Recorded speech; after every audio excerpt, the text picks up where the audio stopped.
First of all, Secretary of State, can I congratulate you on behalf of the whole committee on your appointment and welcome you to your first appearance before us. Mr. Robbins, welcome back. As you both might suspect, we have a great deal of ground to cover, so succinct questions, colleagues, and succinct answers would help.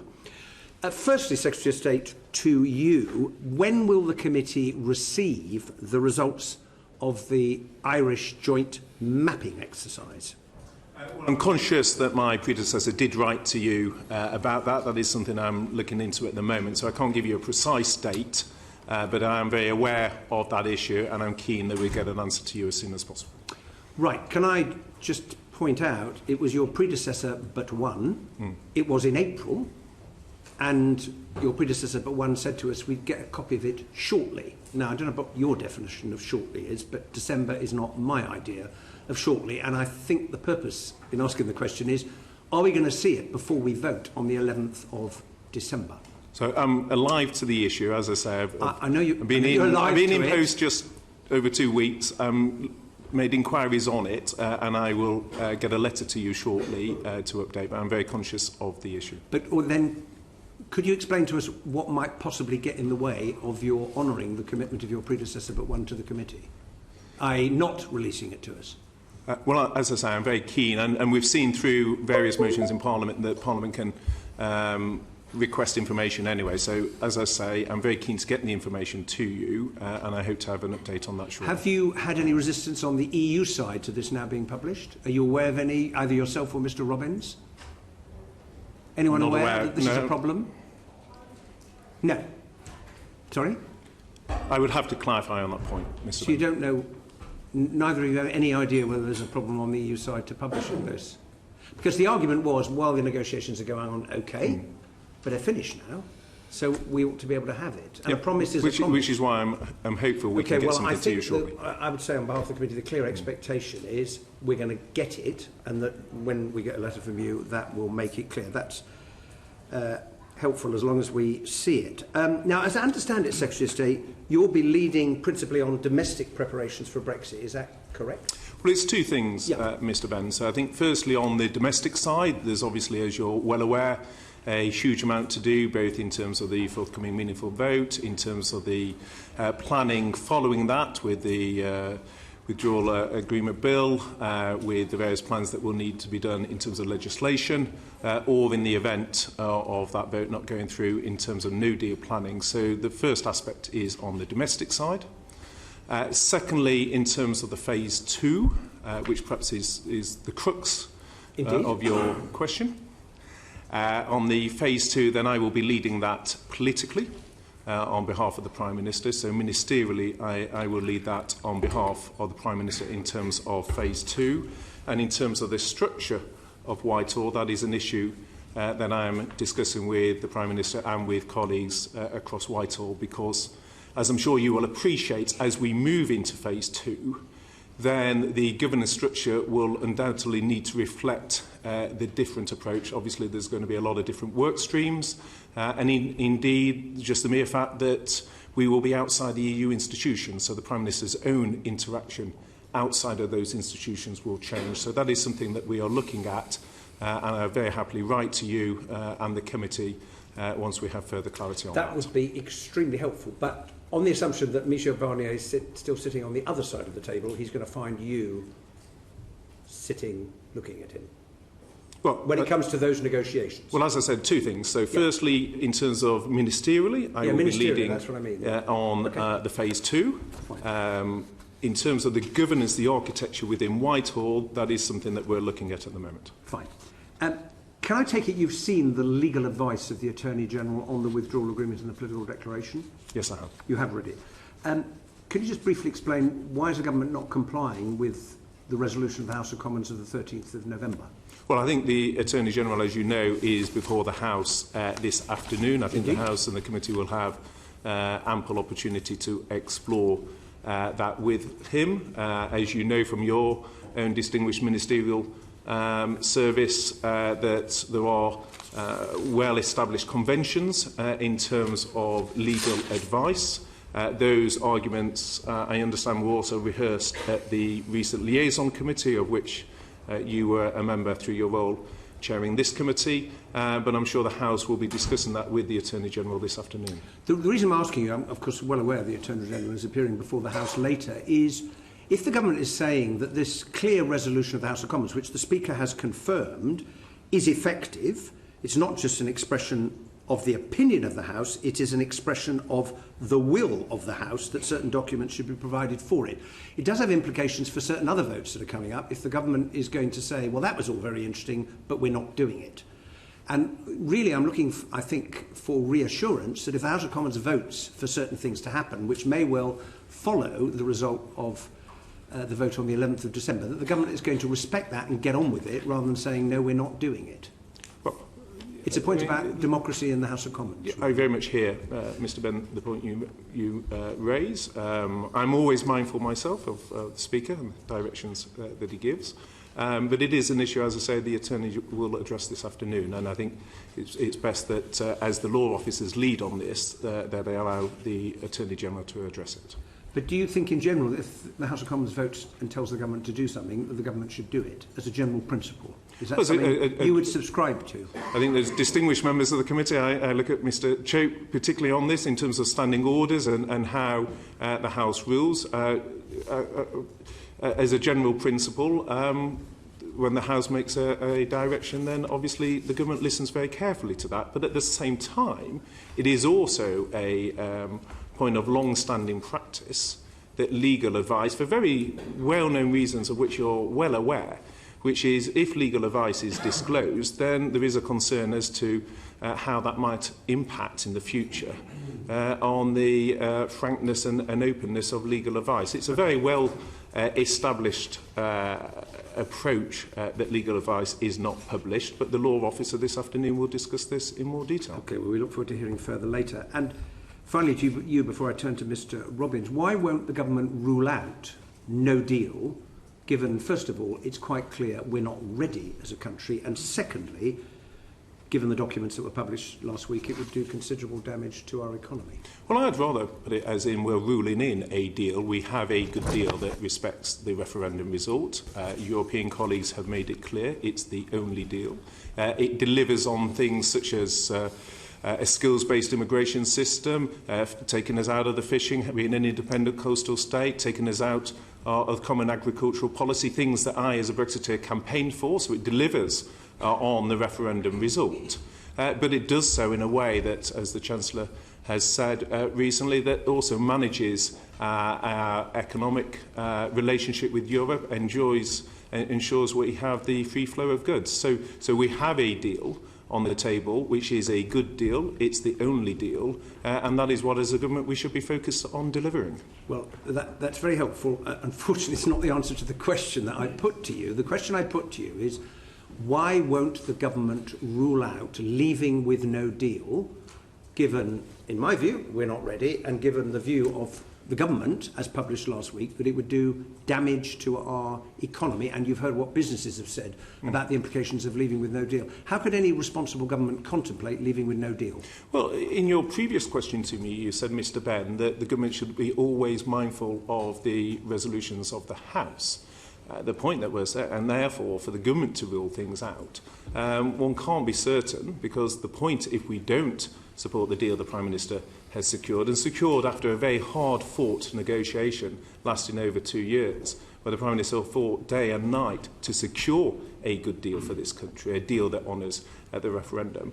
The point is, if we don't deliver on that, then we risk significant uncertainty, and as the Prime Minister has set out, that could be no deal, it could be no Brexit. I'm sure members of the committee reflecting different perspectives on the referendum will explore both sides of that. But the point is, we will move into uncharted waters, we will move into significant uncertainty, and that could be no deal, but it could also be no Brexit, and that's the risk. And both of those options, that uncertainty, will be very damaging for the jobs of your constituents, the jobs of my constituents, and that's why this deal is the right deal for us. Well, indeed.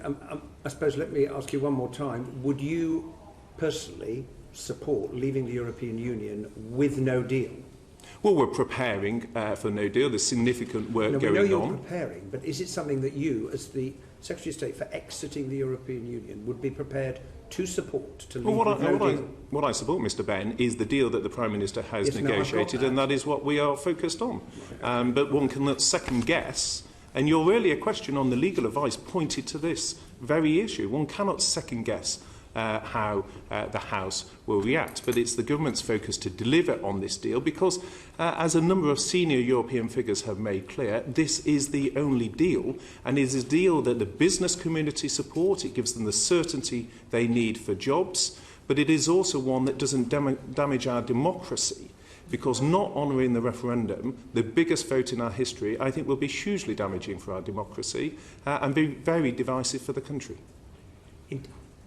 Well, I hear clearly what you say. I would also just observe the job of government is to prepare for all eventualities, and we are preparing. You for are no preparing deal. for a no deal exit. Now, Mr. Robbins, can I just turn to you? Can I begin by expressing appreciation to you and all of your civil service colleagues for the very hard work that you've put in over the last 2.5 years to these into these negotiations in what I think it would be fair to describe as quite challenging circumstances. So if you could convey those thanks on behalf of the committee, we'd appreciate it. Thank you, Do you think the customs backstop is a bad outcome for the UK, and if so, why? I think that the backstop is not the future relationship that either the UK or the EU wants to have with one another. And so it is an uncomfortable position for both sides. And the reality, as you know, I think, Chair, in evidence from us, but also in your meetings in Brussels, is that there is not a withdrawal agreement without a backstop. That reflects, of course, also, as I've said to this committee before, Ministers' commitments to Northern Ireland and to avoid a hard border on the island of Ireland, rather than being something imposed upon us. So it is a necessity, and a slightly uncomfortable necessity for both sides. Okay. In what way would it put our security cooperation at risk if it came into being? So the provisions of the Northern Ireland Protocol do not extend current security cooperation. Everything that we want to do as partners for the European Union on the security front is in the political declaration, and I think ministers are pleased and satisfied with where that has come out, but none of that is automatically conveyed by the legal text of the Northern Ireland Protocol. Okay.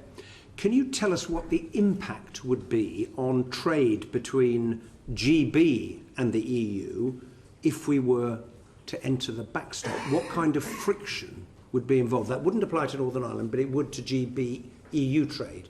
So could you tell us what that friction would be? I can't precisely, Chair, no, because that would depend upon a whole series of other factors, including explicitly the level of alignment and regulatory cooperation between Great Britain and the EU in those circumstances. But how would that be determined? Because we could be having to take a decision on whether to enter the backstop, within a year and a half's time? The choice between, do we go for the backstop, do we go for an extension of the transition period? Are you saying that you would expect that something would be worked out that would add to what we already know about the backstop between now and then? Because we've had evidence that says there would be some friction, because obviously the GB would be in a different place from Northern Ireland. So all I'm saying, Mr. Chairman, is that there is no presumption in the backstop of fluid trade between Great Britain and the European Union. What the text says is that the degree of regulatory cooperation between the United Kingdom as a whole and the European Union will, of course, be a factor in the way both parties decide how to set their systems of checks and controls. So nothing is assumed in either direction. Why doesn't the word frictionless, which used to be the government's policy, frictionless trade, appear in the political declaration? Is it because we didn't ask, or the EU wouldn't agree to it? So the government has put forward its proposals on how to achieve frictionless trade with the EU, as you know, vociferously, especially since the White Paper in July. And as I think the Prime Minister briefed you at the Liaison Committee last week, some of those proposals have gained traction, others are still challenging and difficult. I think what ministers were pleased about is that the political direction that's laid out in the declaration makes clear that it's the ambition of both sides to achieve as frictionless a relationship as possible, and that at the extreme, frictionlessness is not ruled out by the spectrum of outcomes that's described in that declaration. Okay. But I don't think ministers, least of all the Prime Minister, are hiding from the fact that we've still got a job to do to convince people of the detail of every bit of that. I think the key in the deal is it will be a sovereign choice, and throughout the negotiations, the Prime Minister was told it was a binary choice. It was a choice between Canada or a choice between Norway. And I think what the political declaration makes clear is actually she has secured a bespoke relationship which gives a spectrum. So there is a choice between frictionless and alignment, but that is then a sovereign choice as part of that negotiation. And finally, from me, when it comes to services, because I've asked you about goods, but when it comes to services under the backstop, if it kicks in, then, for example, British broadcasters can currently broadcast to all member states with a single licence. Would that come to an end if the backstop came into operation? It's a factual question. Would you like me to take that, Secretary of State? The protocol only relates to those aspects of EU law that are required in order to avoid a border in Northern Ireland. So that's about tangible goods. It says nothing about services. So if the backstop were to apply in the absence of any other agreement with the European Union, there would be no services relationship. So there'd be no services relationship, so the broadcasters couldn't do that anymore. Mutual recognition of qualifications for architects and lawyers, the current arrangements would come to an end. So any arrangement that our services sector, which is 80% of the British economy, 80%, would come to an end under the backstop. But that is correct, is it? So a whole series of relationships in both directions between the EU and the UK, in the absence of any other agreement, are not catered for by the protocol, which is why it is an uncomfortable situation for both sides. But then the government in its Chequers proposals never asked for anything on services. That was the whole point. So I think it's a bit hard to blame the backstop for the fact that it won't cover services, because the government didn't ask for services when it came out, the Chequers proposal came out in the summer. I think that is correct, is it not? Well, may I answer yeah. that, Secretary of State? I don't think that's completely fair, Mr. Chairman. I mean, the political declaration, I think, remembering the hours that we've spent discussing it, is clear about the level of ambition on both sides on services, and says explicitly that it wants those service relationships to be well in excess of the arrangements standard under WTO arrangements, and indeed go beyond those agreed in recent EU FTAs. So already, like in other aspects of the political declaration, the EU side is agreeing with us that this should not be a standard third country relationship. I do acknowledge that point. The point I was merely making, that it's not covered by the backstop, which could kick in. Anyway, that's very helpful. Stephen Crabb. Thank you, Chairman. Good afternoon. Can I stay on the subject of the Northern Ireland backstop, because I think it's probably one of the most problematic areas within the withdrawal agreement. And can I start, Secretary of State, by asking you, are there any provisions of that backstop protocol that you have concerns with, or are you wholly comfortable with the way that it's drafted?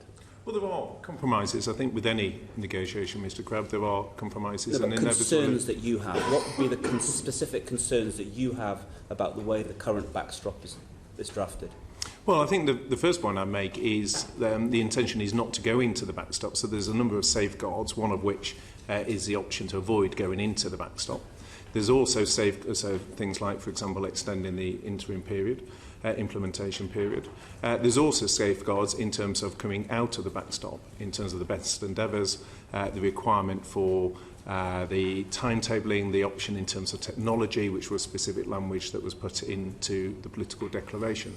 And then, as Mr. Robbins has just set out, actually the backstop is very uncomfortable for both sides, because, for example, if you take fishing, on the fishery side, the EU 27 would lose all access under the backstop to our coastal waters. So there's safeguards in terms of the front end of the backstop, the safeguards at the back end of the backstop in terms of coming out, and there's a mutual interest in not retaining, not being stuck in the backstop. And that's reflected, for example, in Part 5 of the political declaration that sets a time frame. So there's a mutual desire on both sides not to be in it. But in terms of the areas that are less appealing of it, obviously there will be, I think, 92 pages of rules where there would be alignment. And obviously one would have preferred not to have required those 92 pages. But the reason for those 92 pages, we should be clear, the reason for the backstop is because it is unique within the United Kingdom in terms of the land border and in terms of the history, in terms of the peace settlement. And that is why the special bespoke circumstances have been arranged. But there is a common desire on both sides not to get into the backstop.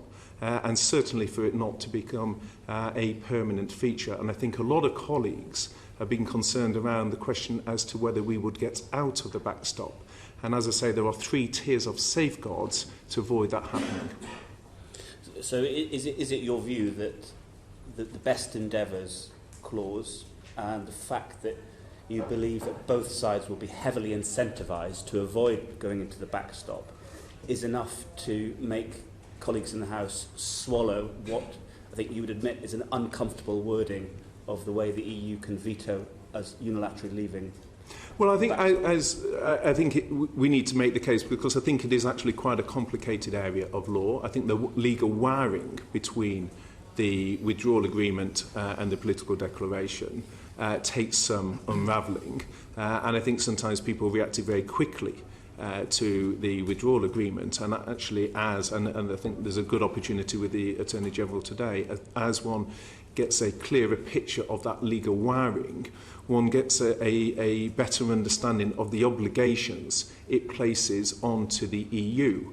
And I simply point out, for example, some colleagues were concerned when the Prime Minister, in the joint report in December, made the commitment of the backstop, because they said it was binding. Well, the same applies in terms of political declaration. It might not be legally binding, but politically it would be very difficult for the European Union to row back from the commitments they've given. And part of the reason I think the negotiation for Mr Robbins and his team has been so difficult is because the European Union take that language seriously. I think if it wasn't meaningful, if they didn't need to rely on it, they perhaps would have been more relaxed as to actually what went in the text. And I think the reason that has been so hard fought is because it is a negotiating instruction to both sides and therefore will have a significant impact in shaping the Phase 2 discussions. But I absolutely accept that a lot of colleagues across the House have been concerned in terms of the ability to come out of the backstop, and that is something we need to explain. Thank you, Secretary of State. Can I ask, therefore, to Mr Robbins, the Times recently reported that you and your team had drafted a termination clause for the backstop, which included a specific unilateral mechanism that would allow the UK to quit the backstop if it so desired. Were those reports correct? Ministers asked us to look at a whole range of options for how to bring the backstop to an end, and so we did. And the Prime Minister and other ministers tested some of those out on European partners. But what we went into the negotiation with in the end was a text that delivered the termination clause very much as it's laid out there. Did the text of the termination clause that the Times reported on, did that ever go to Cabinet for consideration? I don't think if I may say so, I think I should allow myself to be governed by the normal convention. I don't talk about what's gone to Cabinet or not. All I can certainly assure you, as I hope the Secretary of State will back me up, is that ministers have had advice on the full range of options, and what was tabled in the end was a ministerial decision. But you said a moment ago that it was tested on European counterparts, so presumably we can infer from that they pushed back pretty strongly on that draft of the termination clause with a unilateral mechanism. Well, I think what's always been clear is there can't be a deal without a backstop, whichever, and we may come on to the other deals that colleagues have been exploring, but I think a very clear narrative. Obviously, I've only been at 2 cabinets, so I wouldn't have been at the cabinet where that may or may not have been discussed. But the point is, what has always been clear is that whichever deal is entered into, there will need to be a backstop. So whether it's Canada, whether it's Norway, whether it's EA+, the various options colleagues have floated, they would always need a backstop. Can I ask you then, Secretary of State, when the deal gets voted down a week tomorrow, will you be advising the Prime Minister to resurrect Mr Robbins's draft termination clause with the unilateral mechanism to take to the summit the following weekend to ask EU leaders to reopen the text of the withdrawal agreement and insert such a termination clause? Well, firstly, it's the government's intention to win that vote. That is what we're focusing on. You would expect me to say that, Mr Crabb, but that is the case. And I think as minds are focused on the uncertainty of the alternatives, and we may get into a wider discussion of those uncertainties and whether those other options would themselves command a majority of the House, then it is very clear that the only deal is the Prime Minister's deal. Yes, there's some compromises in that. That's the reflection of a hard-fought negotiation. But that is the deal, and that's the deal we need to secure. Thank you very much. Thank you very much indeed. Emma Reynolds. If the UK and the EU do enter into the backstop, can you confirm that under the withdrawal agreement that the UK government cannot unilaterally withdraw from the backstop, and actually that decision would have to be taken by the joint committee as referred to in the withdrawal agreement, which is made up of representatives of each side?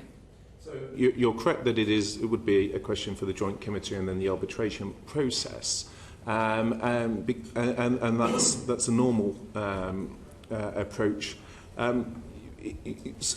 The point about that is, again, the idea that the EU has some sort of veto on that process is not correct, because there are requirements in terms of, on both sides, to act in good faith going through that. And any interpretations of law, because, again, a question that's been raised is, well, what would the role of the European courts be in that process? The role of the courts is not to determine.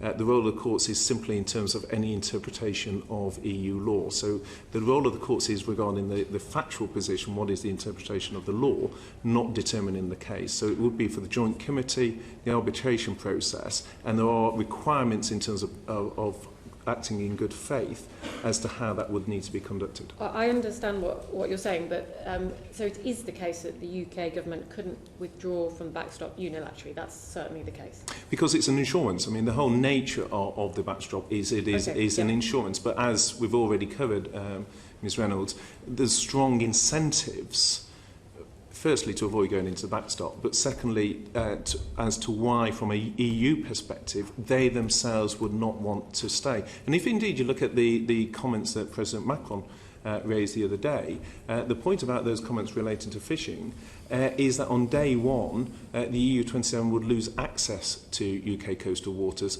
under the backstop. Now, that would be a difficult conversation, I'm sure, for EU leaders to have with their own fleets. That is a further indication of their desire not to remain in the backstop. And indeed, the political declaration reflects that, because it also gives a clear timetable in Part 5 to incentivise those discussions. I hear what you're saying, but the factor going in the other direction is obviously that the need to avoid a hard border on the island of Ireland. And my question really is, the backstop could become quite long-term if the EU and the UK cannot find a solution to that problem. If you cannot come to an agreement that avoids that hard border, then the backstop will remain in place. I don't think so, because but it's a key issue, and it's one that a number of people, I think, have been concerned about. So firstly, it would be difficult from a European perspective if there was any suggestion of permanence, not least because Article 50 doesn't allow a permanent relationship. So the very nature of that would open up litigation risk for firms in the EU 27 who would feel that Northern Ireland business, in having the best of both worlds, would have a trade advantage compared to firms within the EU 27. So it might be the case that this committee would take the view that the willingness of the European courts to react to Her Majesty's government would be limited. But what I think is much more reasonable to conclude is that the European courts would react to, for example, a French firm that felt it had a trade disadvantage compared to a firm that was able to access the single market without the UK paying any lump sum in terms of its fees, without being subject to the full freedoms in terms of freedom of movement. And that's why, if one looks at the media reports, some in Europe have criticised the backstop. I know it seems odd in the context of the UK political debate, but some in Europe have criticised the backstop because they feel that Mr Robbins has got an advantage in the negotiation, and the Prime Minister's got an advantage because it gives access to that market without the financial contribution and without freedom of movement. That's another reason why it's not an advantageous position for the EU. And I give a third. But there could be friction. Let's just be clear about that. There could be friction, and we've taken evidence on this, between the UK and the EU, and Mr Robbins has just conceded that this is the case depending on regulatory decisions on regulatory equivalence. But the situation with regard to Northern Ireland and the rest of the EU is different to that with regard to the UK and the EU. Isn't that the case under the backstop? So what you're talking about is actually access for the Northern Irish economy to the rest of the EU, not the whole of the UK. Well, there's already different aspects to this. So if you take animals, for example, there's 5 million animals flow to and from across the Northern Irish border as it is. If you look at the moment between the GB and Northern Ireland border, there's around 30 checks, particularly around animals at the moment. So there are already existing issues there. So some of these points are already in place. Okay, sorry, one last question, but on the future relationship. Mr Robbins, you were there in Salzburg, as I understand it. Given the response from EU leaders at Salzburg, particularly to the economic proposals in the Chequers plan, to what extent do the economic proposals in the Chequers plan still constitute the UK's negotiating position on the future relationship? The response being negative, just to be clear. Thank you, Mr. Reynolds. I mean, firstly, of course, the response to the white paper at Salzburg and before and after it has not been perhaps as wholly negative as some have portrayed it, including on the economic side. And I think if we had time to go through the whole declaration, there are many aspects of our white paper proposals which are welcomed and reflected in where the joint declaration has ended up. I think, it's for Secretary of State to speak for the government's policy as we enter into the next phase, but what I can say with confidence is that the position that the government took in the white paper, this declaration allows us to continue to argue for that in the areas where we have not yet nailed it down. And can I ask why, given that is totally uncertain, I mean, I'm just to echo what the Chair said, thank you and your colleagues in the Civil Service for all the work that you've put into these many documents. I know you've been hard at it for years, not weeks or months. But it is the case that the political declaration is not legally binding. Therefore, it's still unclear whether our future economic relationship will look more like the EU's economic relationship with Canada or Norway. That's still not clear. Because the negotiations really only just begun on the future relationship. Is that the case? May I have a first word? That's Secretary of State. So just one thing I think the Secretary of State's already mentioned, but let me just amplify it a bit. It is not a legally binding document, the political declaration. That's of course true, Ms Reynolds, but it's extremely unusual, I think unprecedented in my experience, for a political declaration like this to be explicitly referred to in an article of an international treaty. And so in Article 132 of the withdrawal agreement, there is, no, I've got my numbering wrong, it changed. 184. There is... in the previous draft it was 132 yes, of them. we added 50-odd articles. The 184 is the one that specifies that the declaration dated as this declaration is the basis then for the negotiators to proceed. So that is, as Secretary of State was saying earlier, that's not just a moral commitment and a political commitment, but actually a failure to proceed in good faith with the decisions taken in that declaration would be ultimately something that's internationally enforceable. The second thing is that I think I would say that this declaration does give actors in the UK and the EU a great deal more confidence than they would have had before its signature. For a start, some of the basics of the economic relationship that were in doubt until we had achieved this declaration are now certain. There should be no tariffs, no fees, no quantitative restrictions, a whole series of things which in a standard third country relationship would not be there, would be there, are declared as not going to be part of our future economic relationship. And I think it's fair to say, I mean, European officials have said this for their side. Once the Union makes an offer like this, it's very, very hard for it to step back from it. And I think one of the achievements ministers should be justly proud of over the last few months is that in its March guidelines, the European Union attached a long list of conditions to such a close economic relationship. Some of those, frankly, were a bit extravagant. And what this declaration does is it pares those down to a much more common sense level. There are some areas, particularly in regulatory cooperation on goods, where the true extent of how far we can manage away some of the checks and controls and frictions that might be part of a standard economic relationship is not yet fully bottomed out.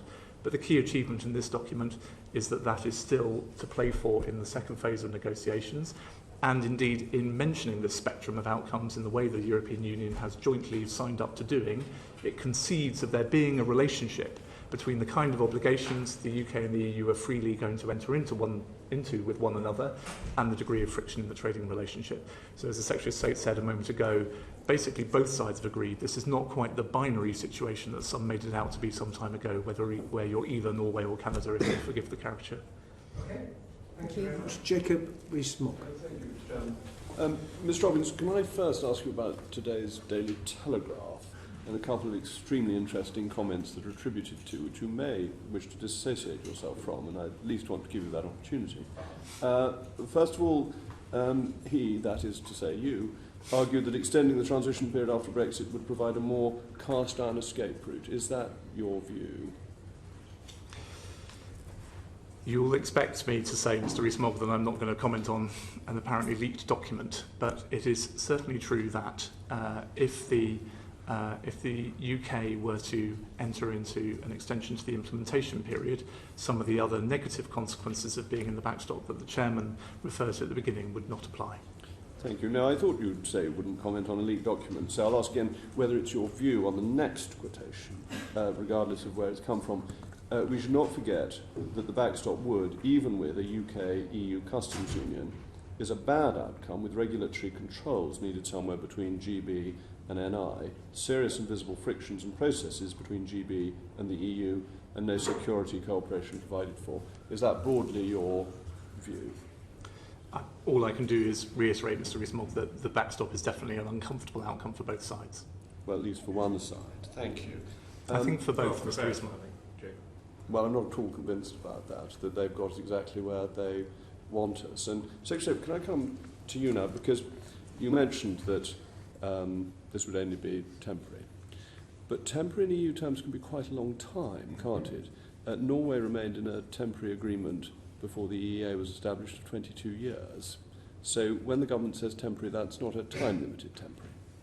Well, you're correct that people can take different interpretations, Mr. Rees-Mogg, of temporary. The point is, what are the incentives? And what I alluded to earlier was, would the EU27 be comfortable with losing all access to our coastal waters on day one of a backstop? I don't think they would. I think that would be politically difficult. Would they be comfortable with the fact that businesses would have access to the single market without the vast sums that you and I campaigned against, without the freedom of movement? I don't think they would. Would they be comfortable with the litigation risk of firms claiming a trade distortion? Would they be comfortable with the potential disruption to their own future free trade agreements as they try and calculate those without having clarity as to what the population size on which those free trade agreements? So it is not perfect for either side, and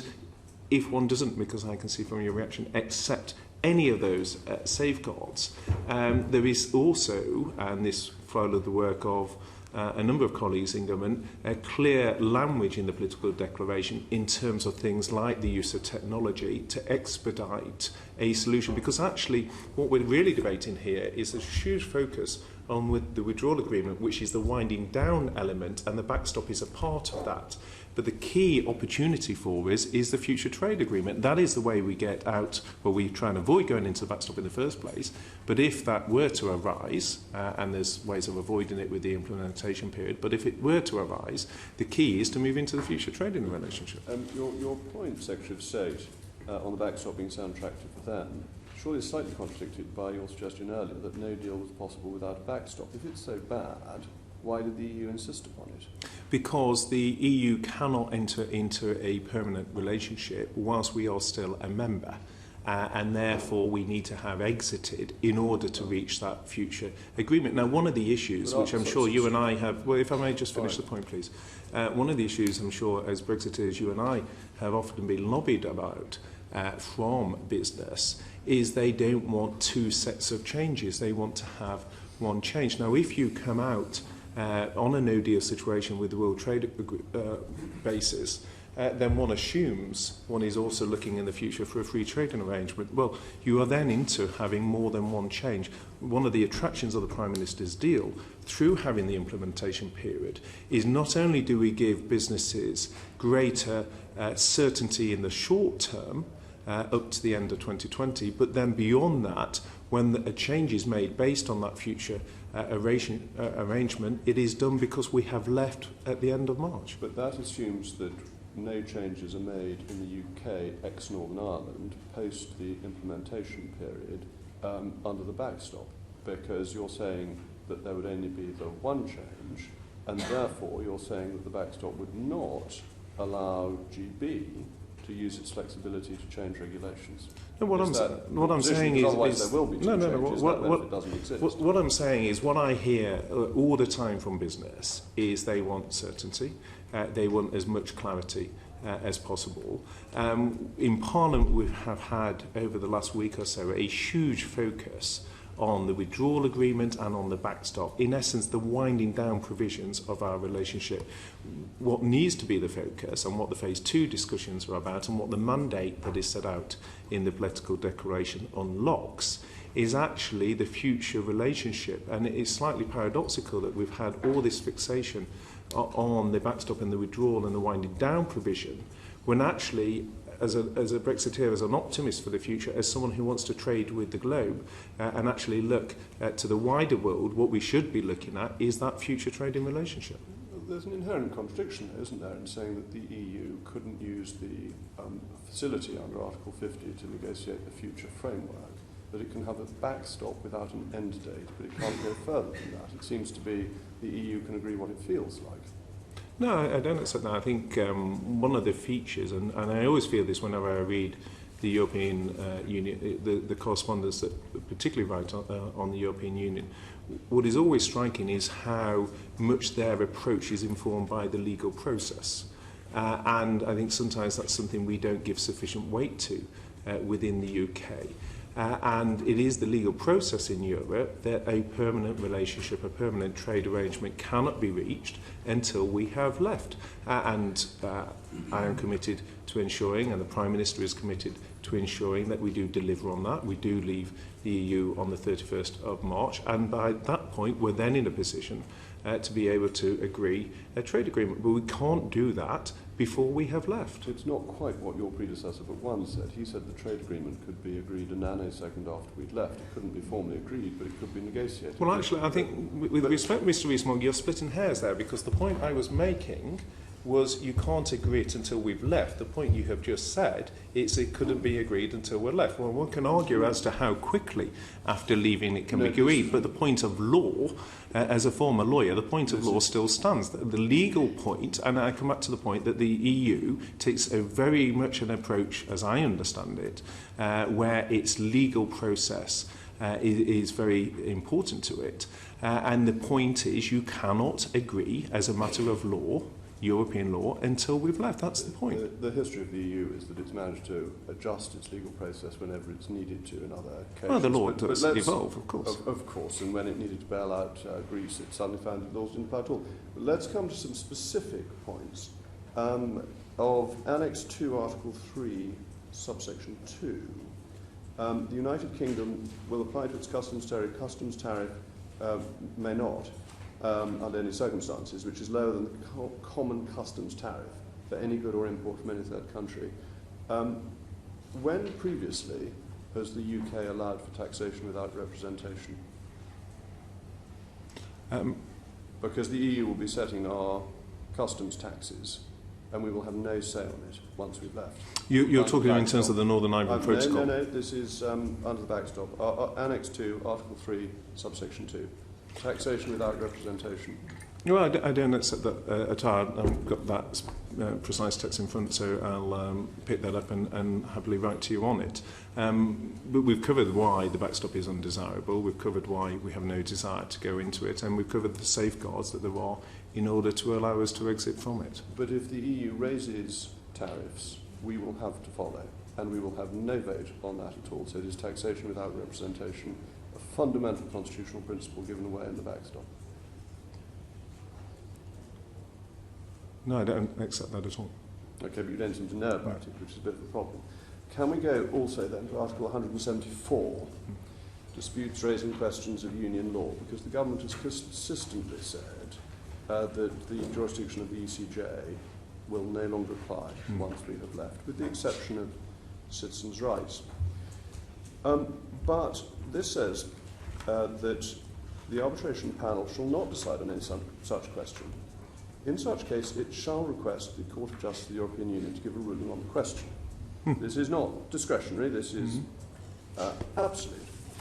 But when you look at some of the things that will be included in the backstop, for Northern Ireland, specified EU law on VAT and excise, environment, electricity markets and state aid apply to the UK in respect of Northern Ireland with backstop, and they will all be subject to the jurisdiction of the European Court of Justice.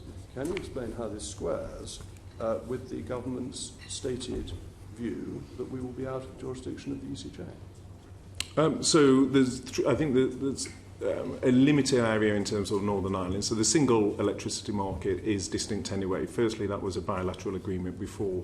So that was a bilateral agreement entered between Ireland, the Republic of Ireland, and the UK. So that wasn't actually done through the Commission, and there's very good reasons. Under the ECJ. It will.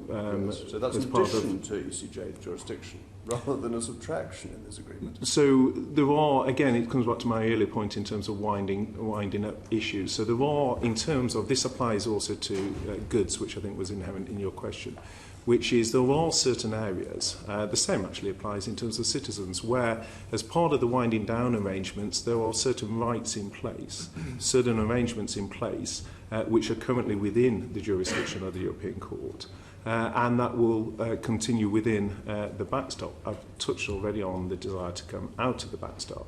But within Europe itself, VAT is not harmonised. There are variances within Europe. So VAT is not something that is static across. What European law says on VAT is it's around the minimum rate rather than the constant rate. So in the backstop, Northern Ireland would have to maintain the minimum VAT, which goes to the debate, for example, one sees in the press on things such as the tampon tax and whether that could be changed. So there is an issue in terms of Northern Ireland in terms of the minimum rate, but the UK obviously can align with that. So that's from a unionist point of view. That doesn't mean there's a distinction. But I think it would be misleading to suggest there is one VAT rate across Europe, because actually it's the minimum bit, not the harmonised bit. I didn't begin to imply that, but you mentioned the tampon tax. That couldn't be removed in Northern Ireland under this, nor could VAT on domestic fuel be removed in Northern Ireland, and the European Court of Justice would adjudicate on that. That is all correct. Well, we said, in terms of the... Because I just need to be the last one. Okay, I've got one final point after that. On that issue, the European Court will be ruling when the government has said we'll be out of jurisdiction of the court. So when the government says things, are we to assume that there is a footnote saying except in certain circumstances? Because the government doesn't particularly footnote its comments. And my one final point is bring your attention to Article 4. Because Article 4 is at the heart of this, because it establishes this treaty as superior law and requires that inconsistent or incompatible domestic provisions may be disapplied. So the suggestion that some members of the government could make, that if we don't like the backstop in the end, we can simply pull out of it, we would then be breaking domestic law, because we have agreed that this treaty should have the same status, the unusual constitutional status of the European treaties? We will, and Parliament will get a very good opportunity to debate this in terms of the withdrawal, the WAB, in terms of the bill that is coming forward. But in terms of how that applies, you're correct in that there will be a direct effect element to those provisions, and so there will be in essence a reach into the bill. The bill will give direct effect to that element, but it is a very limited element, and it really goes to the heart of my reply to Mr. Crabb, which is there have been some limited compromises within this, but what matters here is the bigger picture. The specific circumstances of Northern Ireland have required some compromises, both because of the land border and because of the history in terms of the Northern Ireland peace and the Good Friday Peace Agreement. But that is very limited in its scope. Some of those actually predate, such as the single electricity market, actually predate this and were done on a bilateral basis. Some of it relates to the common travel area and how that interrelates. So there are bespoke issues in terms of Northern Ireland. Now, one can take a very purist approach and say that none of those compromises should be entered into. One shouldn't have arrangements distinct to the Northern Ireland situation. But I think actually what's probably, rather than my comments on this, if you look at the views of the business community in Northern Ireland, if you look at the views of the Ulster Farming Union, if you look at the biggest manufacturer in Northern Ireland, Bombardier, and the head of the Belfast plant, what you hear consistently from the business community in Northern Ireland is, yes, there have been some compromises. Yes, there are some very limited areas, very limited, and we can all sort of play at sort of picking out individual bits of law where the courts have a reach. But actually the bigger picture here is this is a deal the business community in Northern Ireland support. This is a deal that the farming community, the farming union, the Ulster farmers support, and that is because they see the benefits, and indeed the same benefits that some in the EU 27 are concerned that businesses in Northern Ireland will have the best of both worlds, and that's why they support it. Thank you very much. Do need to move on. Peter Bowen wanted to come on this issue. Yeah. Going back to something the Secretary of State said, he referred to the implementation period. We were told clearly by the Prime Minister on many occasions that the implementation period would be time limited, and it was an implementation period, not a transition period, so that the time that the implementation period was agreed, we would know what we were implementing. And one of the reasons she said that, she said she didn't believe Parliament or the British people would put up with £39 billion of their money being given to the EU without the knowledge of what was to come. And I think she slapped down any minister who called it a transition period. And she also said, Chairman, that nothing is agreed till everything's agreed. And Mr Barnier said, by October of this year, we must complete the work on the withdrawal, and between October and March, we will finalise what we're implementing, so that when the signing of it occurs, we will know the complete deal. That was the policy. When did that change, Secretary of State? Well, I think on your first point, which is when did it change? I don't want the waffle. When did it change? Well, I think there were several points you raised, so I was just going to go through the different ones. So firstly, you raised the issue in terms of whether the implementation period is time limited. I think the answer to that is yes, it is. It is up to the end of 2020. No, it's not. No, come on. No, Chairman, you can't get away with that. You know that there is an option to extend that. Well, it's just coming on, though. So it's not time limited, is it? Mr Ben, never mind trying to get away with it. I was just about to make the point. So the point I was seeking to make, if I may, is it is time limited to the end of 2020, but with an extension of either 1 year or 2 years. But even so, by its nature, that is time limited. I would hope that is a point of consensus. No, the trouble is the Prime Minister said it was time limited to 2 years. Well, it's 2 years with the option of a 1 year or a 2 year extension. Change? When was the policy changed? That's all I'm asking. Well, I've been in post for 16 days, sorry, so I don't perhaps particularly... it should be directed to Mr Robbins, who was there. Mr Robbins, when was the policy changed? So the policy on the implementation period for some time has been that we would aim to have concluded all of the negotiations of the future relationship in order to allow it to take effect in December 2020, and that's what the treaty sets out. And in the closing weeks of negotiations, ministers felt it was prudent to allow for the possibility of extension. It's no more than a possibility, and it has to be by mutual consent. But I think Sorry, I'm still trying to find out when the Prime Minister's clearly expressed policy to Parliament, which kept members of Parliament reasonably happy on compromising that they could go along with, when was that policy abandoned? Now, I expect to say you've only been there 2 weeks, so you wouldn't have been there. But Mr Robbins, you've been there right at the top. I'm not asking for any explanation. I just want to know when was it abandoned? You know, a month ago, 4 months ago, 6 months ago? So I don't think that policy has been abandoned with respect, Mr Bone. The policy is to conclude the negotiations of the future relationship in time to leave the implementation period on time by the end of 2020, and the treaty sets out that we will use our best endeavours, both parties, to achieve that aim. Yeah, no, but you have to accept, Mr Robbins, that is a complete change in the policy of the Prime Minister, who clearly expressed that at the time when we signed to leave, we would know what we were implementing, whether that was a free trade deal or what. Now, that has been changed. That policy clearly has been changed. No, I don't accept that, Mr Bone. I think the 2 points at the heart of your question is, first, is there a time-limited implementation period? The answer is yes, to the end of 2020. Now, we have given ourselves an option, but the fundamental point is it is time-limited to the end of 2020. That's the first point. Secondly, will we know what we're implementing? We have a clear framework. Mr Robbins has already talked in terms of the amount of resistance there had been, the extent of the detailed negotiation to secure that, and that is the clear negotiating instruction. And what it delivers is a bespoke arrangement, which is something that the Prime Minister was consistently told she wouldn't be able to secure. But that's all well and good. But the Prime Minister clearly said we are not going to spend £39 billion of taxpayers' money without knowing exactly what we were going to implement. Now, that is a change in policy.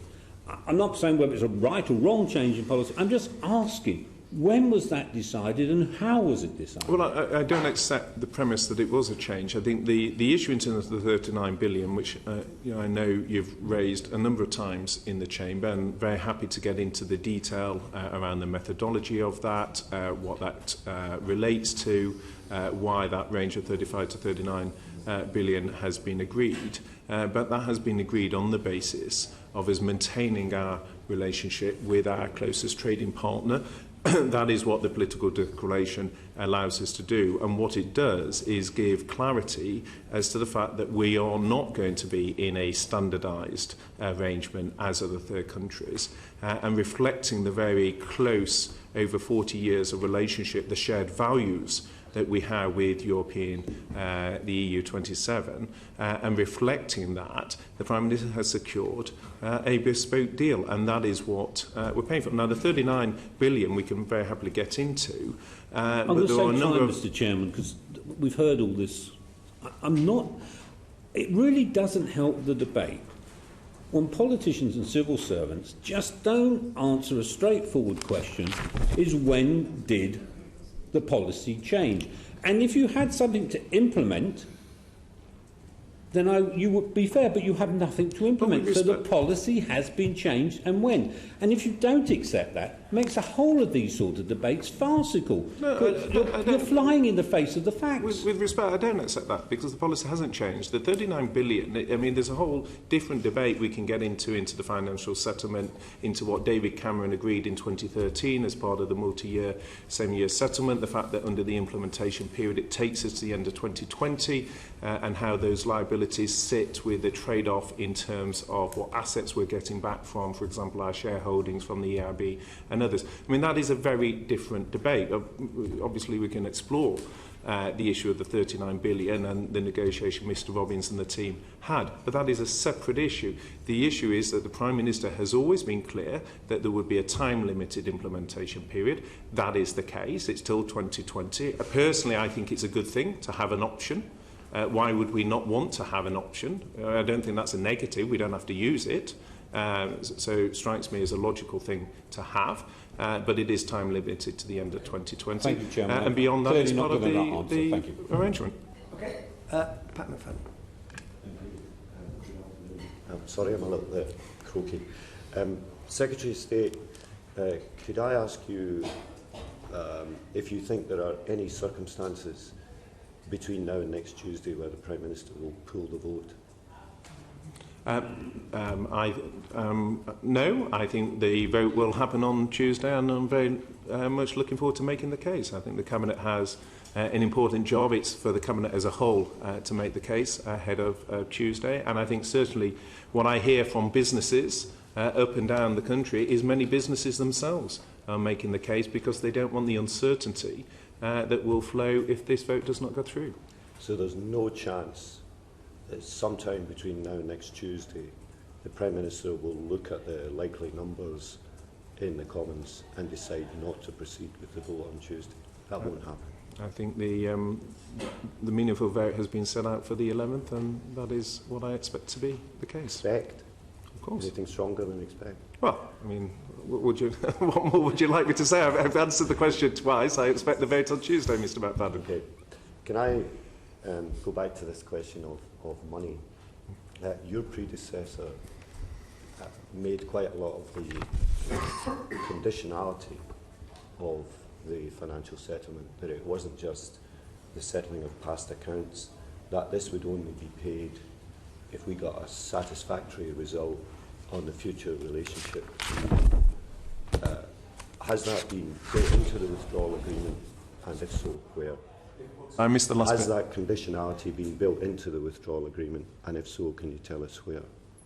Well, I think, and the House of Lords reports that looked at this issue as well, and the importance of the financial settlement in terms of our sort of wider relationship. So I think there's what's in the withdrawal agreement is the mechanism as to how the financial settlement has been calculated. What will then be in the bill will be the process by which we will pay. And again, I think that's one of the distinctions sometimes people confuse between the two. So the withdrawal agreement will set out the principles on which the financial settlement will be calculated. That's why there's a range between the 35 and 39 billion rather than a precise figure.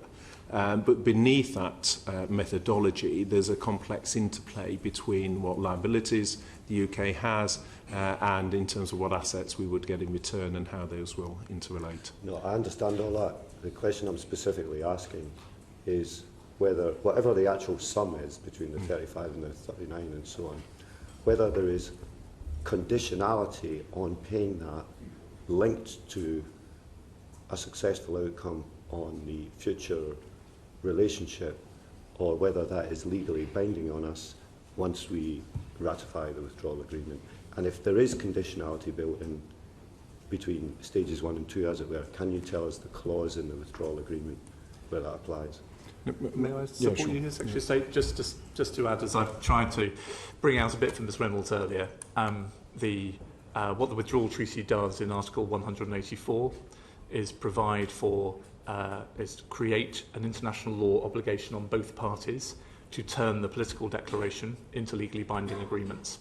That's therefore an obligation on both sides, and it's an obligation that needs to be read with Article 5, the withdrawal agreement, that compels both parties to use good faith in delivering on all of their obligations in the treaty. So the reason this is relevant is because clearly there are financial obligations in the treaty. There are also obligations to negotiate in good faith that future relationship. And so in that sense, the two are linked. Sorry, I'll just give the bell a second.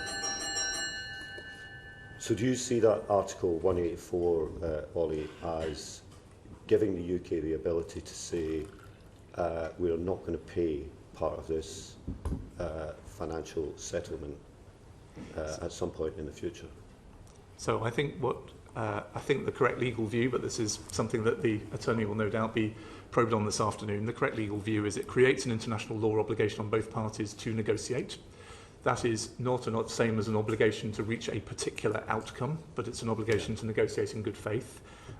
These clauses are not completely unheard of in international law, and the best endeavours provision here is, we believe, a strong one.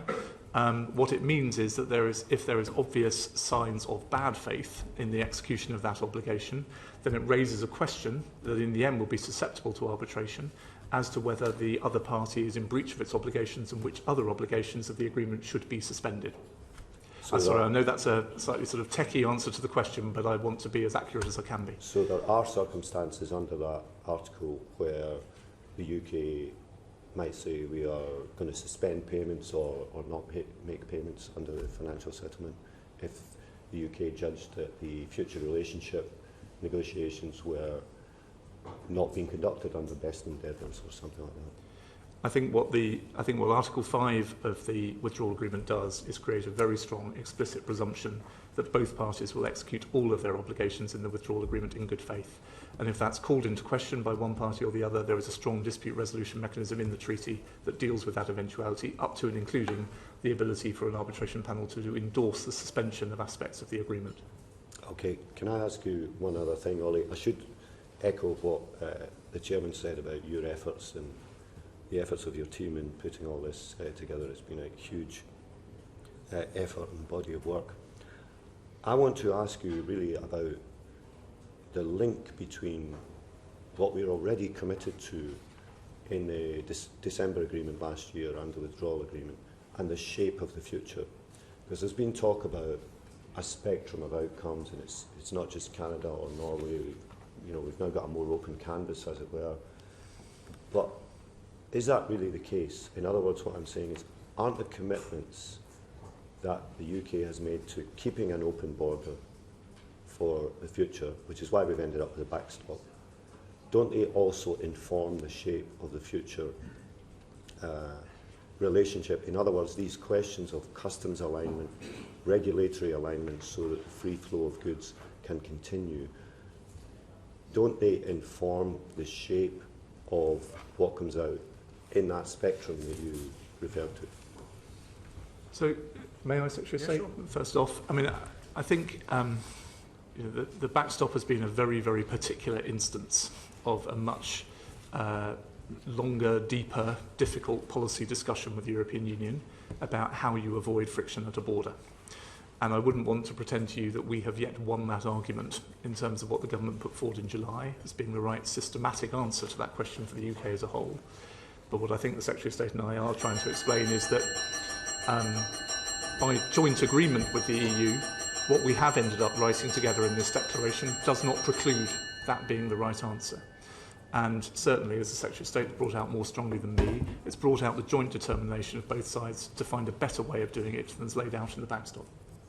See, I think in a way you've been done a disservice because I think the commitment to no hard border, which is right and understandable that the country has made that commitment, and the commitment to frictionless trade point to an outcome. Both of those commitments point to an outcome where we're adhering to one set of rules. And I think it would be better for ministers to have been candid with the public about that, instead of pretending that we still had a full canvas of options when those commitments clearly point to one kind of outcome in terms of our future relationship with the European Union. I don't think it's a lack of candour. The point is, as Ollie's just alluded to, is there's a spectrum of options, and what the negotiation has done is keep that open. And I think that's part of the achievement that the Prime Minister has made. Clearly, frictionless trade requires more alignment. And there's a question then as to how that in the phase 2 is negotiated. But the point is the option of frictionless trade is still on the table, and that's clear in the political declaration. Well, let me put it, I'll ask this one last question, Mr. Chairman. Let me put it a slightly different way around then. Do you believe that a Canada-style deal is consistent with the UK's commitment to no hard border and to have frictionless trade? Well, the phase 2 negotiation will need to get into the detail. We start from a position, let's not forget, Mr. McFadden, of alignment because we've been part of the EU. So we start from a very different position to the Canadians and to others because we are already aligned. What's also clear in the text is the shared commitment on both sides in terms of the shared values. Now, so that's the premise through which the negotiation will be conducted. But this will be part of the detail of what we explore in phase 2. No, I'm going to press you a little bit further. I'm sorry. Would a Canada-style free trade agreement or the Japan free trade agreement, one of these, latest in class EU free trade agreement be compatible with the commitments that your government's already made? It's not a trick question. No, I'm not suggesting for a minute, but what I'm saying is that it's in both sides' interest. I mean, let me give a specific. So if you take medicine, I mean, there's been a lot of debate in terms of the importance of keeping the supply as frictionless on medicine. What tends to get less coverage is there's 45 million packages of medicine that go from the UK to the EU each week. So it's in both sides' interest to have frictionless trade. That is in the mutual interest of ourselves and the EU27. Then within the Phase 2 discussions, we will need to then get into discussion from a starting point of regulatory alignment, which is what is part of the unique relationship we have. We start from alignment as to how that will be managed alongside with the aspiration, which is as frictionless as possible. At some point, you're going to have to level with the public about what these commitments on no hard border and frictionless trade mean. And part of your trouble is that that hasn't happened so far. So people are being told that all these options are on the table when they're not really. And I think that moment should come sooner rather than later. I'll leave it there for now. I recollected that the Prime Minister had actually said that she thought a no-deal Brexit would be better for the UK than a Canada-style agreement. I think that's what she said when she was at the United Nations. But anyway, we will move on. Chris Chope. Thank you, Can I take you back, Secretary of State, to this issue of the relationship between the withdrawal agreement and the future arrangements agreement? We are fortunate in having received advice from the House of Commons EU legislation team on this issue. And the legal note that they produced says the fulfilment by the UK of its obligations under the withdrawal agreement, for example, making payments under the financial settlement, are not conditional on reaching a satisfactory future arrangements agreement. The legal advice then goes on to say that refers to Article 184 and to Article 5, and says, whilst these are legal obligations at the international law level, they do not stretch as far as obliging the European Union to enter into a future arrangements agreement which it does not consider to be in its interest. And if the UK wanted to try to enforce this obligation, the obligation to use best endeavours and be of good faith, the legal route of recourse would be by complaint to the Joint Committee and ultimately dispute resolution before the European Court of Justice. Then it goes on to say that there is no compulsory system of determining and enforcing any sum that might be owing under international law, and that the degree of detail in the political declaration affects the assessment of the risk of the lack of conditionality in the withdrawal agreement. The language of the political declaration varies. Some provisions are couched in firm language, with or without conditioning words. Some are matters for consideration or exploring, or matters the parties envisage happening. Do you accept, Secretary of State, that that is an accurate assessment of the legal status of the linkage between the withdrawal agreement and the future agreement, the future arrangements agreement? 2 points. Firstly, the financial settlement, and perhaps if I just reference the Lord's report, because the Lord's report is often quoted as grounds for not making any payment at all, that we shouldn't be making any payment under the 39 billion. And Para 137 of the Lord's report said, quotes, the political and economic consequences of the UK leaving the EU without responding to claims under the EU budget are likely to be profound. And as the Prime Minister has repeatedly set out, we are a country that honours our obligations. Those obligations are significantly less than the EU was looking for. They started at around 100 billion, I think, from memory, and we now have a range of 35 to 39 billion. So, and as part of the implementation period, we are obviously continuing to gain many of the benefits, including the receipts that come our way from assets and other things. So the point is the financial settlement reflects our legal responsibilities, our legal obligations. The Lord's report recognises that, and I think that is absolutely right. There's a separate point in terms of whether the EU, as part of the political declaration, honours the commitments it's made in that political declaration. I think we've already covered that terrain to some degree, in that there is a clear legal connectivity between the withdrawal agreement and the political declaration. There's also a political, I think, responsibility, political commitment, which is partly why that document was subject to such negotiation. And so I think it does set the clear direction of travel for the future trade agreement, but it is connected to, but not dependent on, the financial settlement. So you accept what the legal note, which I've read out, asserts? You accept that? There's nothing wrong with it. There's nothing wrong with accepting What I accept, Mr. Chope, is that as part of our legal obligations, we have legal obligations to the European Union, and as part of that, that does require a contribution. And I know there are some colleagues, including around the table, who feel that we shouldn't pay a penny to the European Union. And I respectfully disagree with that position, because I think, as the Lords have set out, walking away from our legal obligations and not paying a penny, I don't think would put the UK in good standing as we go out into the world to trade. And that's not the question I'm asking about. I'm asking about the conditionality and the linkage.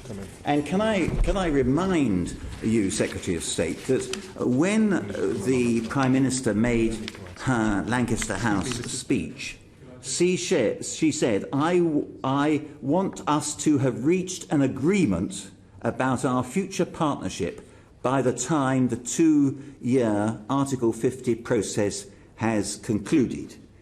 And you would accept we haven't got anywhere near reaching such an agreement about our future partnership. And the reason that the Prime Minister wanted us to have agreed both things was so that there could be linkage between them, and we wouldn't end up paying £39 billion without being sure what we were going to get in return.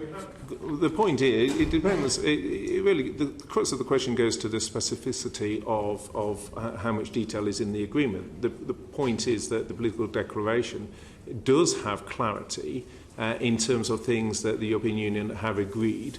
The UK, as part of our future relationship, will be able to enter into with them. It's perhaps not to the level of detail that you would prefer, but I would argue that it is significant. But Ollie, I think you wanted to just come in on that. I just wondered if I could help on the specific question you were asking about the publication you referred to. Just to say to the committee, I think whilst we've been here, the government's published its own legal assessment of the withdrawal treaty, and there is a paragraph at 77 of that document that explains our take on Article 184 and Article 5. I think to a non-lawyer, what it says is not inconsistent with what you read out, Mr. Chope, but it's the important point that I was trying to get across to your colleagues is that what 184 does is it creates an obligation as to the conduct of the parties. It doesn't create an obligation as to a particular outcome, but it says that the conduct of the parties must be informed by this political declaration. And anyone that's more familiar with the commercial courts will know that you can't legally compel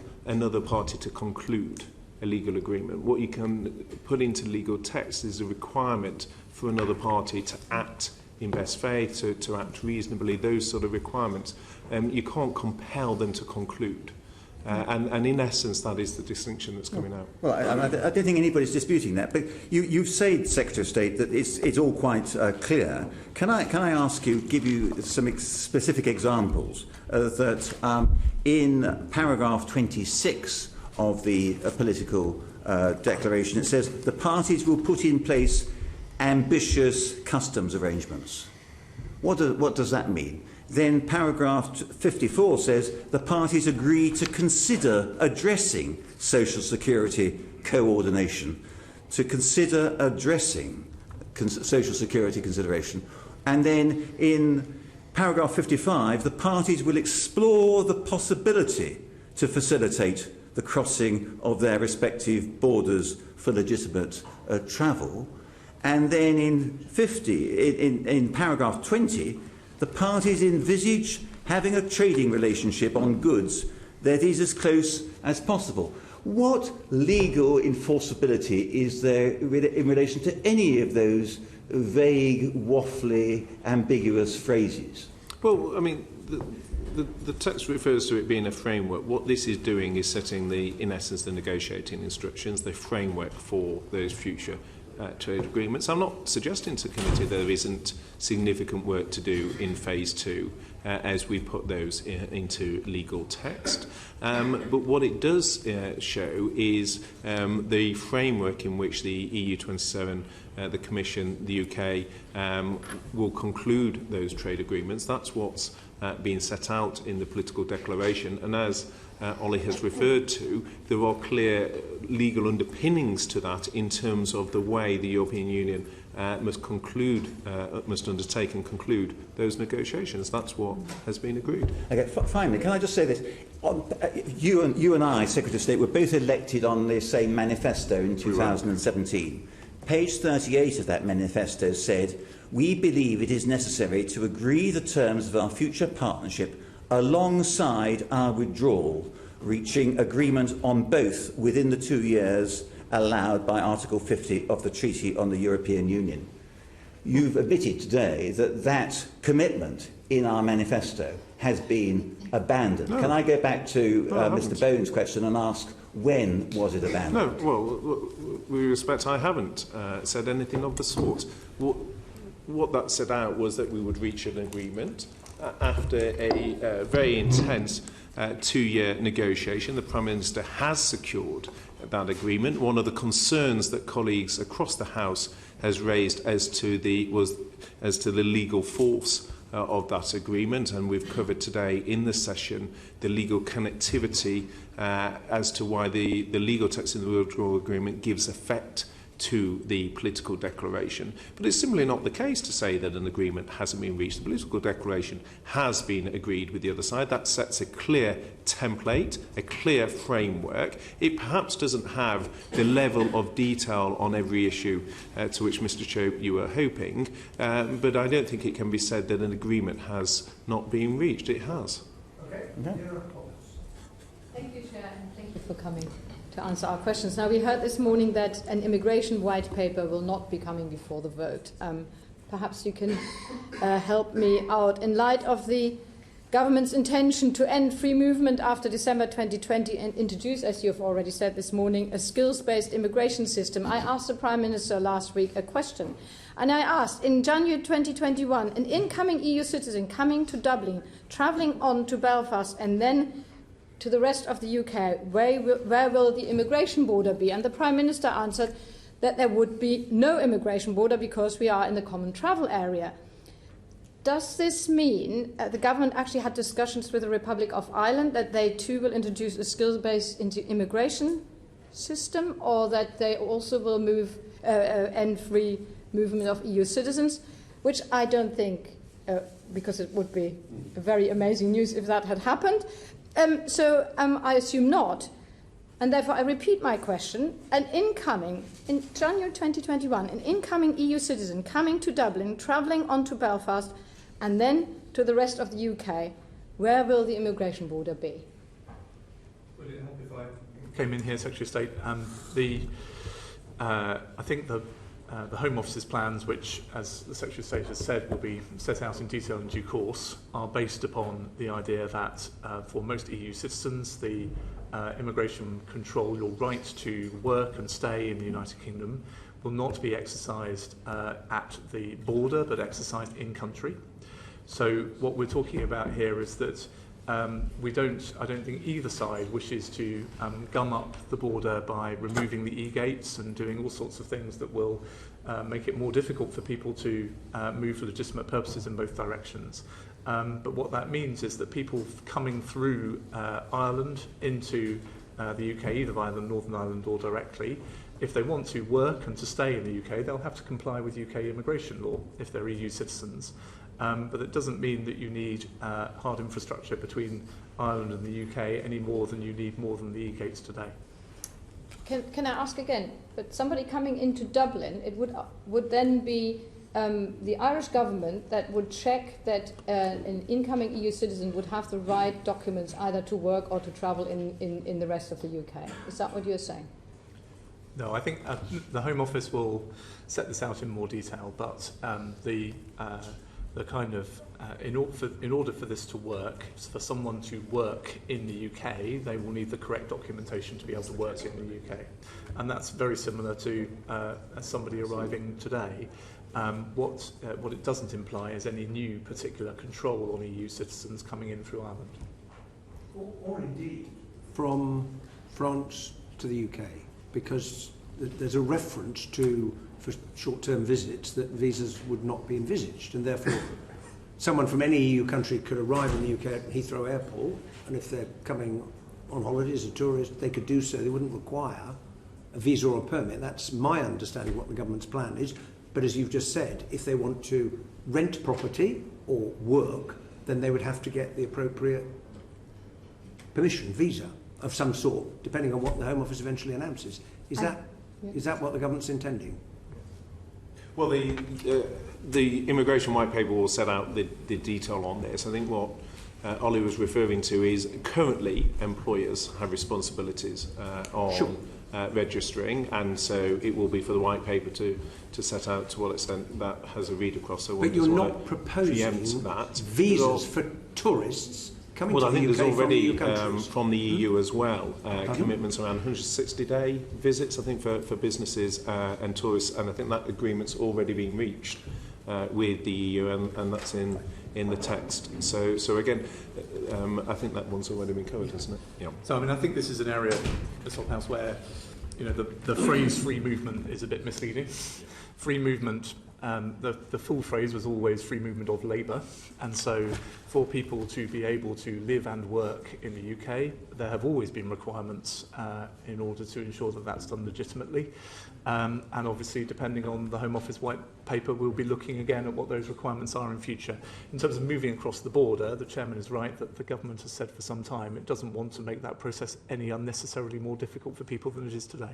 But can I insist, the UK, as I understand it, will want to move away from an immigration policy that's different from the Republic of Ireland, because in the Republic of Ireland, EU citizens can continue to come and get, have free movement of labour, whereas that will terminate for EU citizens wanting to work in the UK. So there will be a divergence of policy, and who is going to be responsible to actually check a work visa of an EU citizen that is different from what the Republic of Ireland requires? Well, I think firstly let's just distinguish, because under the implementation period, EU citizens would be free to travel. No, I asked 2021. So that is what the Home Office white paper will cover. But the point is, in the short term, the implementation period, the status quo would continue. My question was for 2021, and we do not know at all what this arrangement is going to be like, because the white paper is not being published. Well, I think the wider direction of travel that government has signalled is that we want to move away from a nationality approach to much more of a skills-based approach. So one would expect a direction of travel more akin to other third countries, but it will be an issue for the immigration white paper to actually set out the detail. So we don't know yet? Well, the immigration white paper will set out the detail. I don't think it's appropriate for me to preempt. And again, I mean, there's a fairly standard approach to these things that other departments set out, and Mr. Krabs, being a member of the Cabinet, he is familiar with it. Other departments will set out their approach in due course. I don't want to preempt another department's announcement. Can I ask one separate question? Yep. So, your predecessor only on the 21st of October said a good deal is in sight. And on the 23rd of November, he said this deal would be worse than membership. What has changed within that month? Because obviously for bystanders and outsiders, this is extremely difficult to understand. What has changed in that month? Or did your predecessor suddenly have a light bulb moment? No, my predecessor is one of, I think, the most respected. He's very bright and I think very respected by people across the House, and he's can very eloquently speak for himself. So it's not for me to comment on the position that he's taken. I think the point is that, from my perspective, it is a question of assessing the balance of risk. The risk of uncertainty, in my view, is one that would be very concerning to business, concerning for jobs for my constituents and yours, and we have a deal on the table which respects the result, delivers on the referendum, delivers on things which you've just been referring to, like a skills-based immigration system, such as on having control of our fishing waters, such as taking our agriculture out of the CAP. I represent a farming constituency where the CAP has long been a cause of concern. So it delivers on the referendum result, but also in a way that delivers us frictionless an approach at our borders, which is good for business. Dominic, as I say, will speak for himself, and I think I should... But nothing changed in that month in terms of the direction of the outcome? I think, as I say, Chair, I think it's for Dominic, as a former member of this committee, no less, will speak for himself in due course. You're the first Secretary of State for exiting the European Union who has not previously been a member of this committee. So that's a claim to fame, if nothing else. And, well, indeed. Right, Andrea Jenkins is next. First of all, Secretary of State, wish you good luck in your new role. I know it's a challenging time ahead. Secretary of State, next week we are voting on your deal, and in your opinion, are you confident that you're going to secure enough votes to get it through the House? Well, I think it's going to be challenging. I think everyone recognises that. It's an issue on which a great deal has already been said. But there is clearly time between now and the vote, and I think so will it get what has through? come... Well, as a former whip, one waits for the vote to see. But I'm confident that we can deliver this deal because I think it is in the national interest. We've had a very divisive... You're confident you can deliver the deal, but I think, as I say, I think it's challenging. challenging. It's challenging. It's challenging because a lot of colleagues have already spoken out on this. And I think part of the challenge is this complex legal wiring between the withdrawal agreement and the political declaration. It's complex in terms of the economic analysis. It's complex in terms, well, one can run through a So assuming wide it doesn't list get of through issues, next week, Secretary of State, what's your contingency or plan B?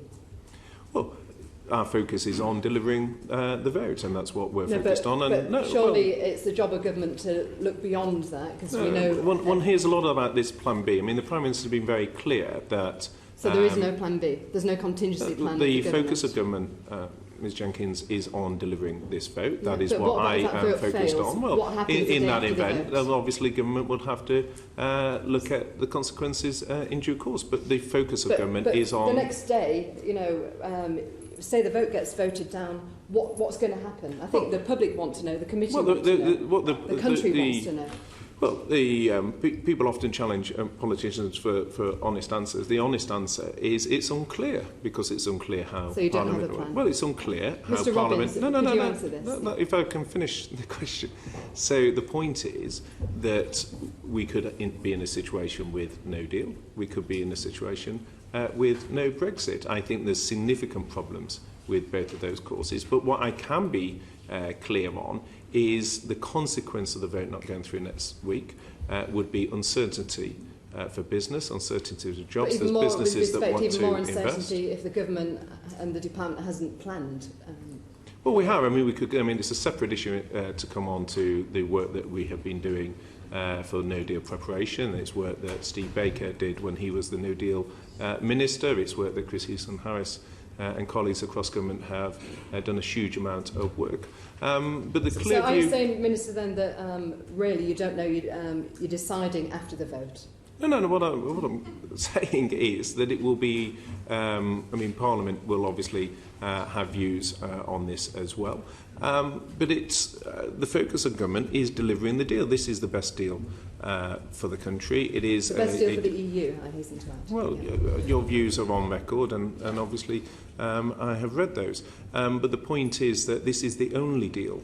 The EU have made that clear.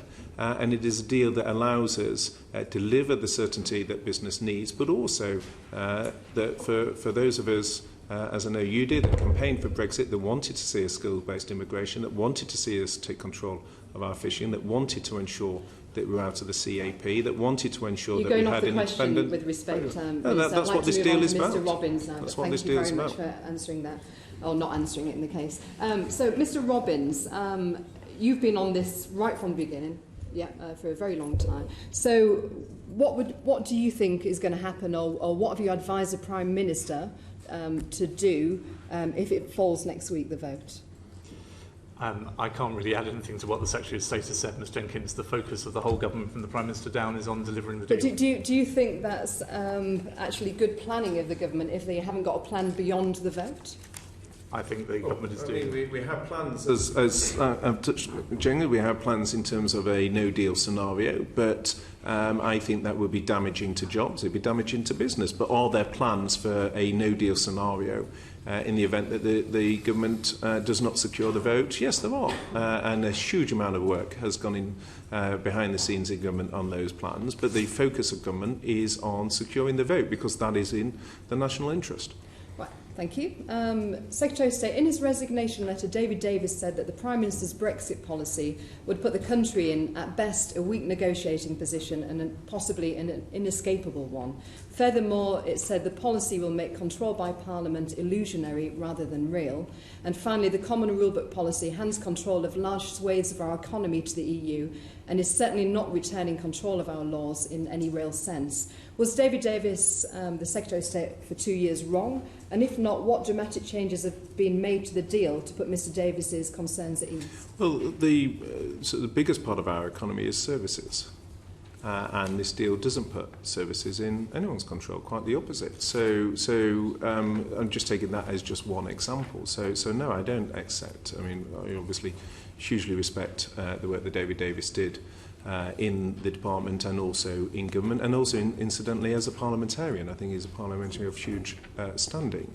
But to say that, a precise quote, that this puts our economy in the control of others, well, you know, that was a resignation letter. Well, indeed, but as our services in particular, as the former Minister for Financial Services, I know that services are a huge part of our economy. They're also, as someone who wants to take a much more global approach in terms of moving forward as part of our future approach. If I look at areas such as asset management, where the UK has huge opportunities, I look at areas like fintech, insurance. There's massive potential for the UK within financial services. The idea that that is in someone else's control, I'm afraid, is just not correct. Thank you, Minister. You've stated that about a global approach. I'm sure everybody in this room would like to agree with that, whether you're Brexiteer or Remainer. So, Secretary of State, is it more or less likely that we could achieve a free trade deal with the USA under WTO rules or under the PM's deal? Is it more or less likely? More likely with the USA under... So is it more or less likely that we could achieve a free trade deal with the USA under WTO or under the PM's deal? Well, I think what the PM's deal secures is... but is it more or less likely? It's a simple question. More or less, sorry. Are we more likely to achieve a free trade deal under WTO rules or under the Prime Minister's deal? Well, I think the PM's deal allows us to secure a deal with the US. I think the point is that... You're saying more the PM's deal, we're more likely to... No, I think the PM's deal is in the better interest of the economy, and I'll explain why. Because Europe is our largest trading relationship. It's important we maintain that. But in terms of the political declaration, it made clear on page 1 that it will both respect the referendum result and enable us to have an independent trade policy that enables us so is President Trump wrong, Secretary of State, when he says it would be very difficult to get a deal with the US under the Prime Minister? Well, I note the comments of the President. Obviously, that's hugely significant because he is President of the United States, but I think that's also been put in context by the comments of the US Ambassador recently. It's also been put in context by the lead negotiator for the trade envoy, who's written to Congress in the US signalling their desire for a trade deal. Liam Fox has done a huge amount of work. But one should also bear in mind the balance in terms of the amount of trade we do with Europe vis-à-vis the US. Okay, thank you. A couple more questions, if that's okay. It's very quick ones, actually, Chair. Thank you. Mr. Robbins, just briefly touching on what my colleague Jacob mentioned about the Daily Telegraph. If you have actually warned the Prime Minister, then I think as Brexiteers want to commend you for warning on the issue of the backstop. But can I just ask, are there any other occasions when the Prime Minister has failed to listen to quite fundamental advice? Ms Jenkins, I'd like to think that the Prime Minister listens to the advice she gets from across the system, including from her ministerial colleagues, all the time. And I have to say, I think my experience over the last 2.5 years of working for her and ministerial colleagues on this subject is that they have approached the issues and the options with incredible seriousness. And so the kind of views that Mr Rees-Mogg were putting to me earlier have been part of a very healthy process of myself and colleagues across government in making sure that ministers take the full suite of options and issues very seriously. And final question, please, Chair. Thank you, Mr Robbins. Mr Robbins, are you aware of any advice shown to ministers on the legality or feasibility of a second referendum? I'm not aware of any, no. Okay. Thank you. Right, Peter Grant. Thank you, Chair. The Prime Minister within the last couple of weeks has suddenly started to talk up the possibility that Brexit might not happen, presumably to scare off the ERG and their fellow travellers. The Environment Secretary has been saying something similar over the weekend. But as recently as 5 days ago, the Secretary of State for Scotland was telling the Commons that voting against the deal means voting for no deal without any other option being on the table. They can't both be right. So which of them is right and which of them is wrong? Well, it's a matter of government policy that there will not be a second referendum, and it's the firm government policy that we won't revoke Article 50. So I think the government's made its position on a second referendum very clear. Yeah, the government has changed its policy on what Brexit means and doesn't mean no times, and most of us can count, as a few members have already pointed out. The Prime Minister has chosen on a number of occasions to remind us that it's possible that Brexit will not happen. The Secretary of State for Scotland is saying that it's either this deal or no deal. Do you agree with the Secretary of State for Scotland when he directly contradicts what the Prime Minister has said? Well, I think the point I've just made is that, well, firstly, the government is committed to the deal. It is the only deal. The European Union have made that clear. We are planning as a default option if the deal doesn't go through, because then obviously one needs to prepare in case there is no deal.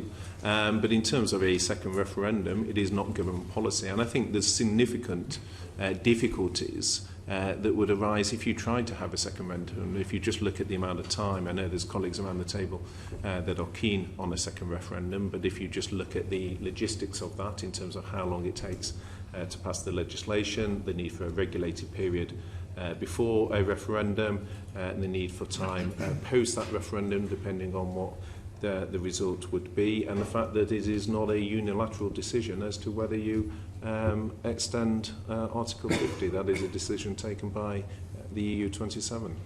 The Environment Secretary went on national media at the weekend to say that a second referendum is a possibility. Was that line approved by the Cabinet or by the Prime Minister, or was the Environment Secretary just going off and making up policy on the hoof? Well, I didn't say that particular interview, but I can't be any more clear that firstly it is not government policy to have a second referendum. That's the clear position. I think that would be hugely damaging democratically. We had the biggest vote in our country's history, and we have a deal on the table that respects that.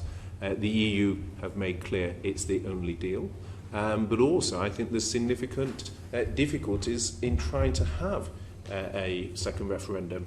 As I say, it wouldn't be within our unilateral control, but also it'd open up other questions. Would you then, as a member, have would we have the European parliamentary elections if we were still a member if we extended? I think there'd be huge complications around that.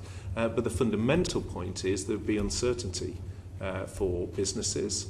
It would be massively divisive to the country. And I think after 2 years, which have been very troubled and very divisive. It is important we bring the country back together. We have a deal on the table that both respects result but also keeps our close ties with Europe. And it's time now that we get behind that in the national interest and bring the country back together. Thank you. Can we look now at the long-term economic analysis that the government published last week? Can you confirm that every scenario that was looked at in that analysis indicated lower economic growth than we would have had if we'd stayed in the European Union? Well, I think firstly with the economic analysis, and I think sometimes people see that as a forecast to a landing zone when actually it's a direction of travel. But also what that was looking at was the rate of growth. I mean, the fundamentals, as the Chancellor has set out, the fundamentals of the economy are very strong. And the question within the economic analysis was twofold. Firstly, within the rates of growth, what impact would different scenarios have?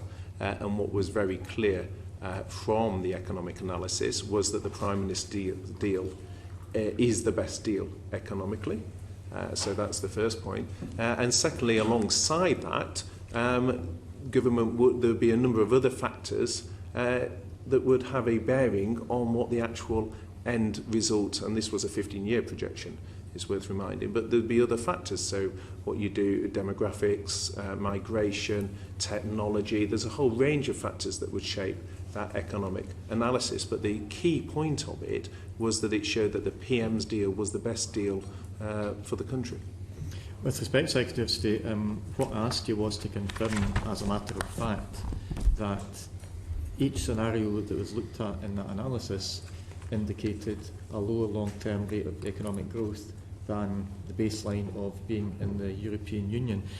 Can you also confirm that in each scenario where the impact, assuming there was no change to inward migration, compared to the impact assuming a significant reduction in migration from the European Union, again, in every instance where the government have chosen to publish that analysis, it shows that a cut in immigration from the European Union leads to lower economic growth than current or what would happen under the status quo. That, as a matter of fact, isn't it? That's what the analysis indicates. Well, I'd say two things. I think, firstly, I mean, in answer to your question, yeah, there's, I think, from memory, 0.7% difference, but that's taking things in isolation without, as I alluded to, the other things that would happen alongside that. So it's taking it in a very sort of binary sense without looking at the wider picture.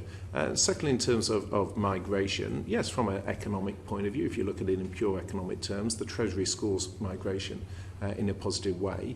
But that's just one aspect that we have a commitment through the referendum in terms of concerns that were raised in the country around freedom of movement.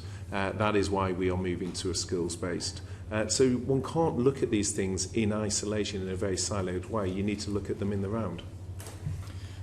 Going back to the result of the referendum, I noticed that government ministers are very good at knowing exactly what was in the minds of all 17.5 million people when they voted to leave. Certainly the ballot paper I had only said remain or leave. It didn't ask about anything else.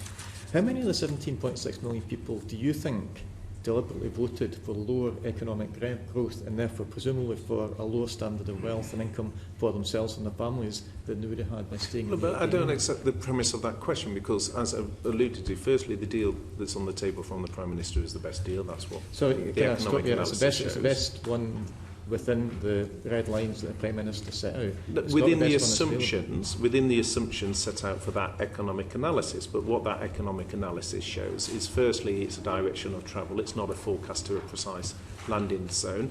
And secondly, there's a whole range of other factors that will shape where we eventually land in terms of the actual final outcome. So one can't take it in isolation. One needs to look at that wider picture. Thank you. Can we look now at paragraph 75 of the proposed political declaration, which is one of the paragraphs that looks specifically at fishing. That paragraph commits the government and the EU to establishing a new fisheries agreement that includes, and I quote, agreement on access to waters and quota shares. Now, one of your cabinet colleagues about 2 weeks ago signed a letter that stated, and I quote again, access and quota shares cannot be included in the future economic partnership. Do you agree that the political declaration, as it stands just now, is incompatible with the demand that was made by your colleague when he said that access and quota shares had to be excluded from the future partnership? So what the political declaration does is ensure that there isn't a link between a future agreement on fisheries, including access to waters, and any agreement on trade. But what I'd quote it would be Bertie Armstrong, who, as you know, is the Chief Executive of the Scottish Fishermen's Federation. And what he says is that, and I quote, "The declaration gives the UK the power to assert its position with full unfettered sovereignty over our waters and natural resources." So this is a deal that is welcomed by the Scottish Fishermen's Federation, and that is, I think, an indication of the fact that it ensures we take back control as an independent coastal state of our fishing, and then we're in a position to negotiate it, just as other countries like Iceland do, moving forward. The statement the Prime Minister made on the 22nd of November, she said that the deal would mean, and I quote, "Our fishermen get a fairer share of the fish in our waters." What share of the fish in our waters do our fishermen get just now, either as a percentage or as a tonnage? Well, I mean, it's been moving, hasn't it? Because since 2012, if I take, for example, the under 10 metre fleet, in 2012 the quota since then has been realigned to deliver a 13% increase in quota for the inshore fleet, and in 2016 this generated 677.5 tonnes of additional quota. The inshore sector was allocated 1,250 tonnes of quota uplift in 2018, which equates to an extra 3 million. And indeed, it's not all, as you know, about quota, because under 10 million vessels, part of their focus is non-quota species such as crab and lobster.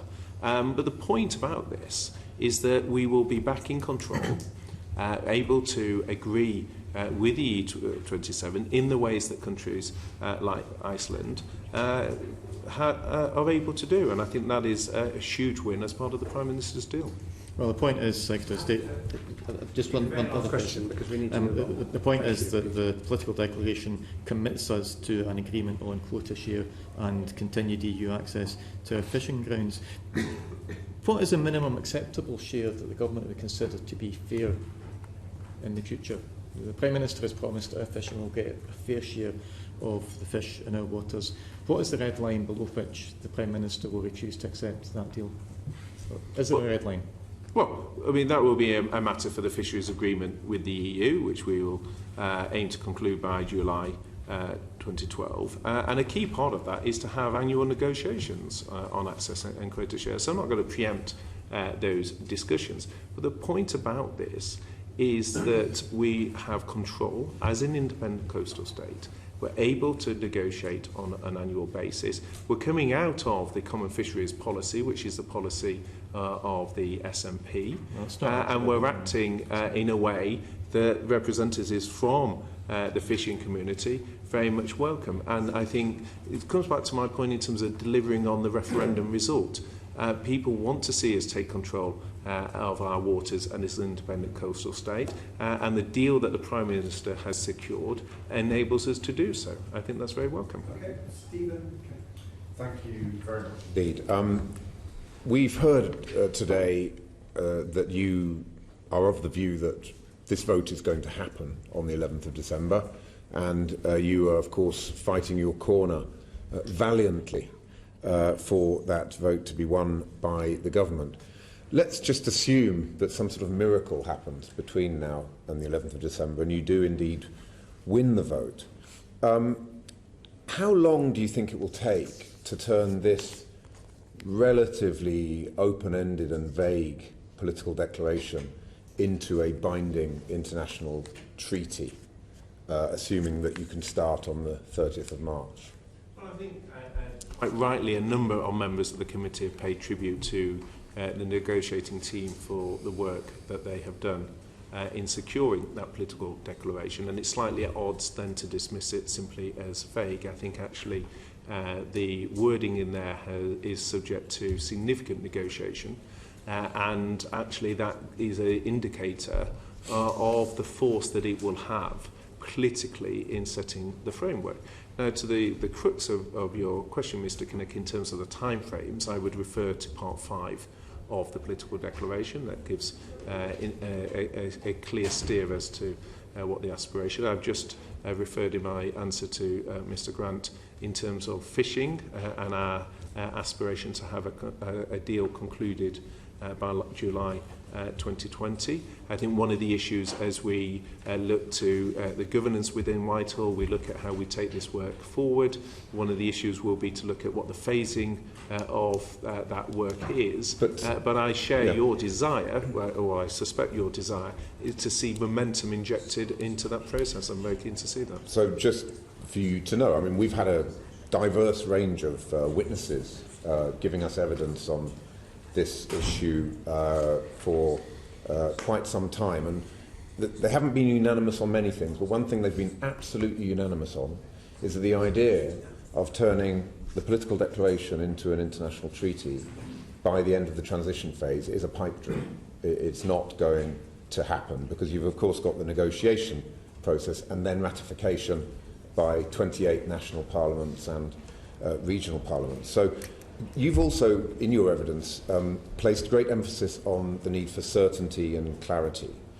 Would you not accept that if the political declaration were amended to make a specific commitment to an off-the-shelf model, such as the Norway Plus model, that is the only way in which we'd have a chance of having this negotiated and ratified well before the end of the transition phase? Would you accept that an off-the-shelf model like that actually gives precisely the certainty and clarity and stability that the country is desperately crying out for in these turbulent times, and that you indeed have been emphasising?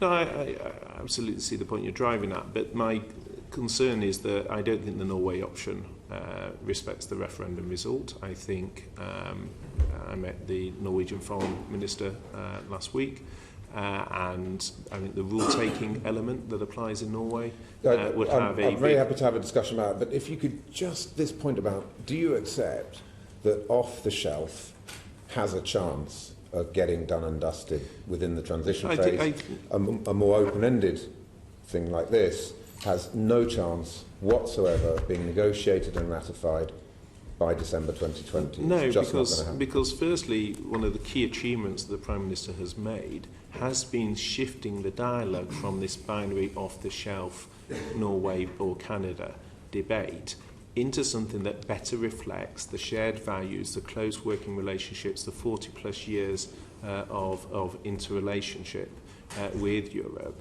And that is the bespoke model. Now, the concern I have with Norway, and I know that the colleagues across the House have raised the issue of Norway, but the difficulty there is that you continue to make payments, you continue to have freedom of movement, but also, as someone who was the Minister for Financial Services, I think there's significant issues in terms of the consequence to the financial services industry of taking rules. If you look at, for example, Lloyd's of London, if you look at, for example, building societies that have a distinct model, there are issues in terms of rule-taking, particularly in areas like financial services, that would be very welcome for the UK, much more so than they would be in the case of Norway.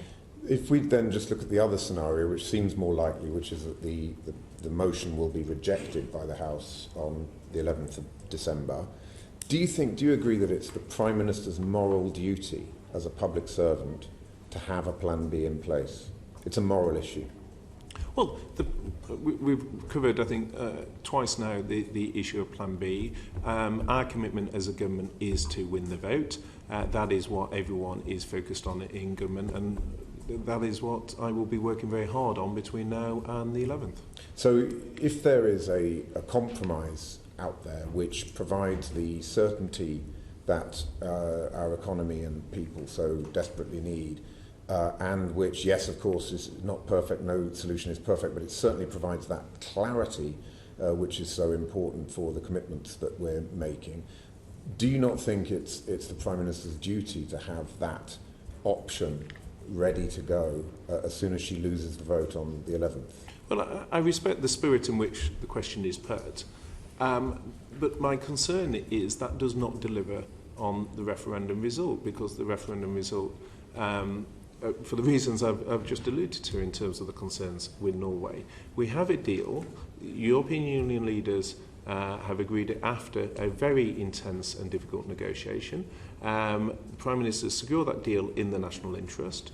It delivers on the referendum result for people like me on the Brexiteer side who campaigned for changes in areas like having a skilled immigration approach. It delivers on that, on fishing and agricultural on the list that we can run through. It allows us to have an independent trade policy. But so significant wins there in that deal, and that's why I think it's the right deal, and we need to make that case. It's for all members of Cabinet to make that case, but we need to make the case and secure the vote. That's our priority.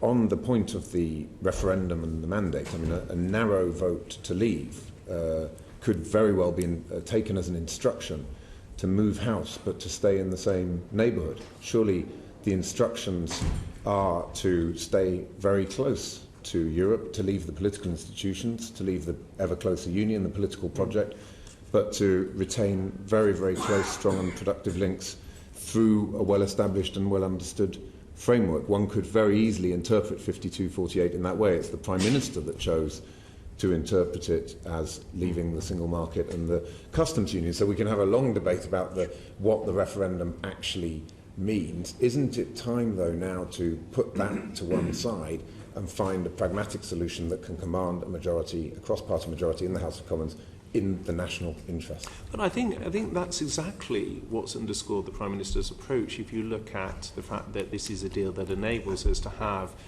security relationships with Europe that no other third party will have. This is a reflection of the bespoke nature of the relationship. We're not part of Schengen. The previous narrative in terms of Schengen, which Ollie we're very familiar with, is if you're not part of Schengen, you can't be part of some of the security arrangements there. Now, actually, I firmly believe this is in our mutual interest. Some of the databases, the UK puts more information onto it, as I understand it, than anyone else. So it's in both sides' interest. Both sides want to pick up if there's passengers who are a concern to law enforcement. Both parties want to ensure that we're picking up that passenger information if there's criminals moving between countries that they are identified. And the political declaration enables very close security cooperation. It enables the supply of goods to flow across the borders, but it does so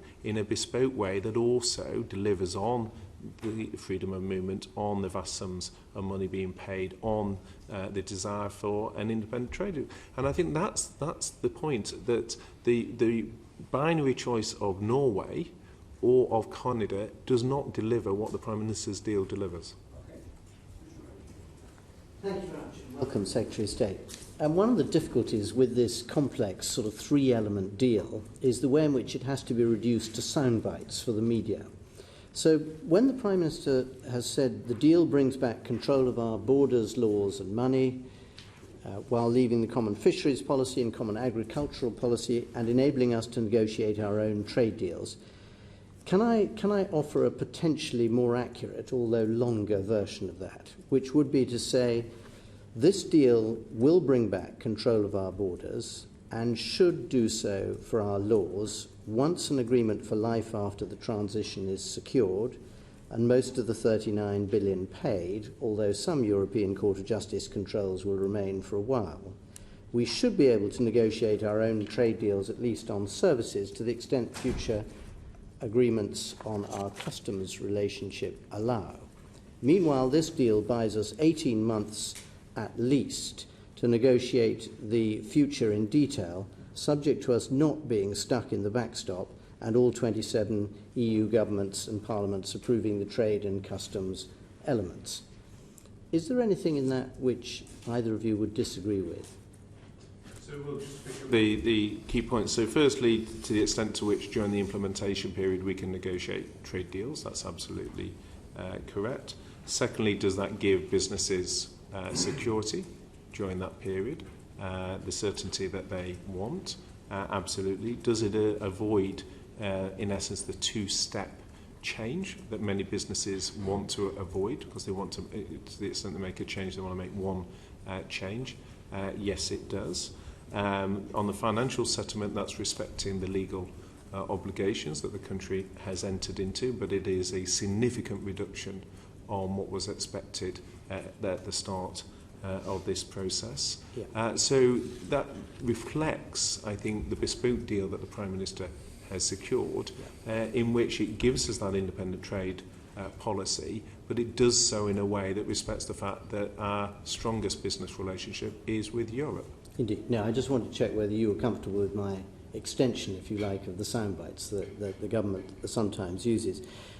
Secretary of State, you've said several times today that this is the only deal, and you've quite rightly quoted European Union statements to support that, which would rule out the suggestion that Stephen Crabb, amongst others, have made that should Parliament not back the deal, then could the government and Prime Minister raise potential changes either to the withdrawal agreement's language on the Northern Ireland backstop or on some of the rather qualifying language in the future political declaration, for example, substituting intentions and efforts for we will do X, Y, Z. Now, the timing of this, of course, the European Council follows immediately after our vote. You're not ruling out any such effort, are you? Well, I think, firstly, as you say, that the European leaders themselves have made clear that this is the only deal. Secondly, I think, and the Prime Minister has touched on this in one of her many marathon sessions in the Chamber, where she has been asked about whether the European leaders would reopen the deal. And I think the misunderstanding about that is that it would be reopened in a way that benefits the UK, assuming that there are not aspects of this deal, this hard-won deal, that the EU would not want to change. And we saw, I think, in the way that concerns were raised by Spain, and the Prime Minister again on Gibraltar absolutely stuck to her guns, defended our sovereignty. I absolutely understand. But the idea that you point, can reopen this without the EU 27 saying that they want further concessions, I think would be a significant risk. I understand your point, but you're not ruling out any such effort, are you? No, our focus is on this deal, and what I'm saying is that the EU leadership have made clear it's the only deal, but also I think the idea that after 2+ years of intense negotiation you're going to go back and get a different deal, I don't think is realistic. Okay. Lastly then, there's been much talk, and indeed my colleague Stephen Kinnock raised the question of the option of Norway plus plus, the phrase used in the media, or really membership of the EEA and EFTA, as a possible, if not a likely alternative, should the deal not go through.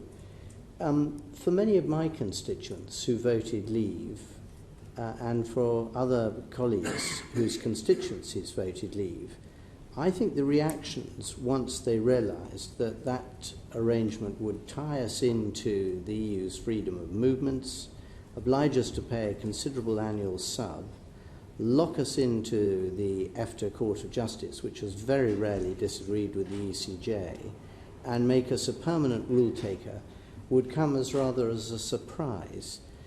What do you think you and the government can do to try and make the differences between that potential deal and the government's deal clearer before the vote on the 12th?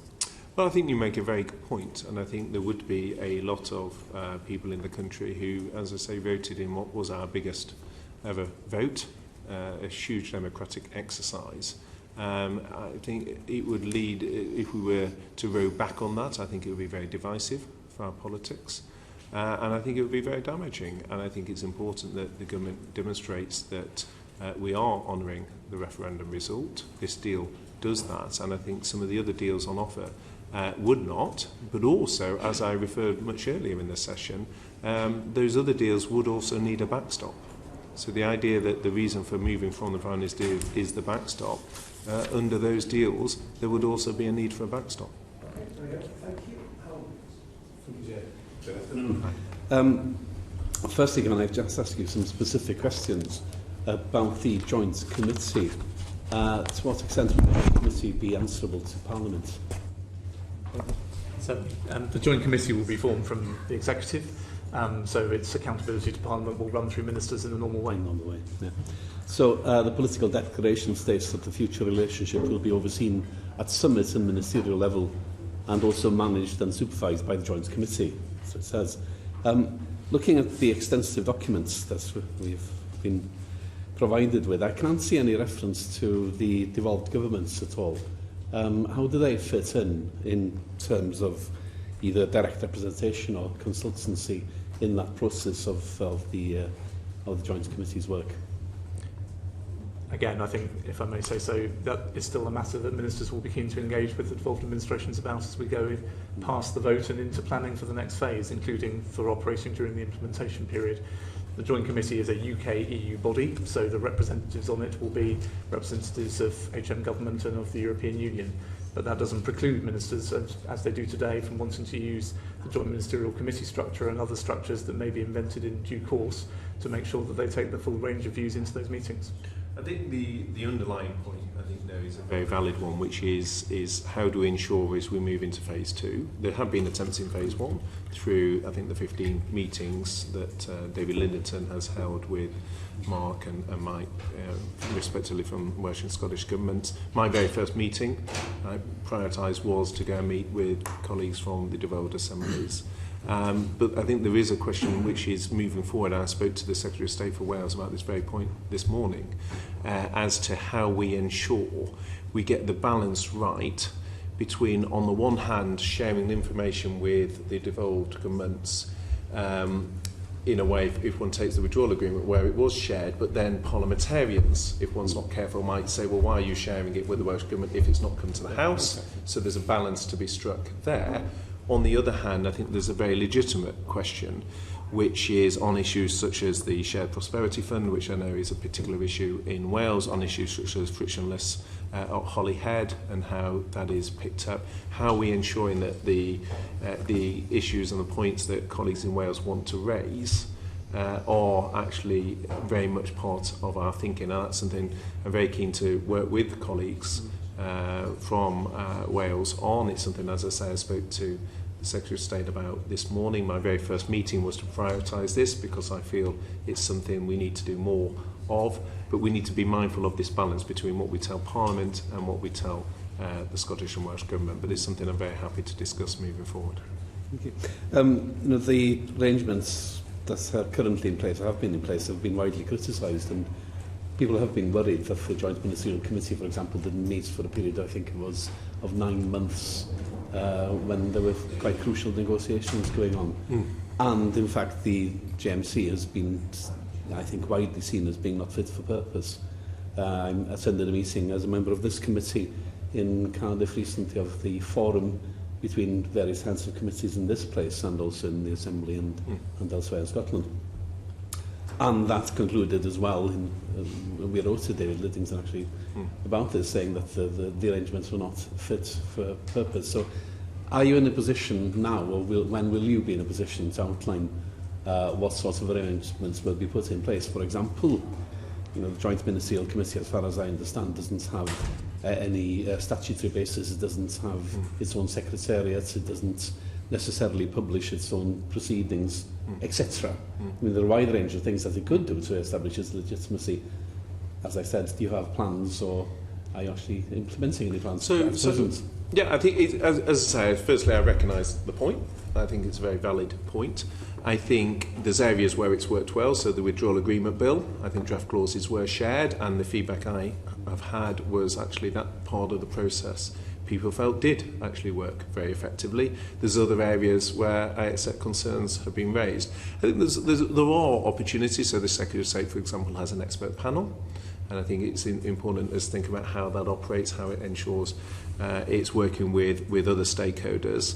So it's advising both the UK and the Welsh Government, and I think that expert panel is one thing we should be looking at. But I'm very keen moving forward to build on the areas that have gone well, such as I say, the draft clauses. There are certain constraints because members of this House would like to feel that we're sharing information with them in the right way in terms of what is shared with the devolved assemblies, but it is something we're very happy to work with you on.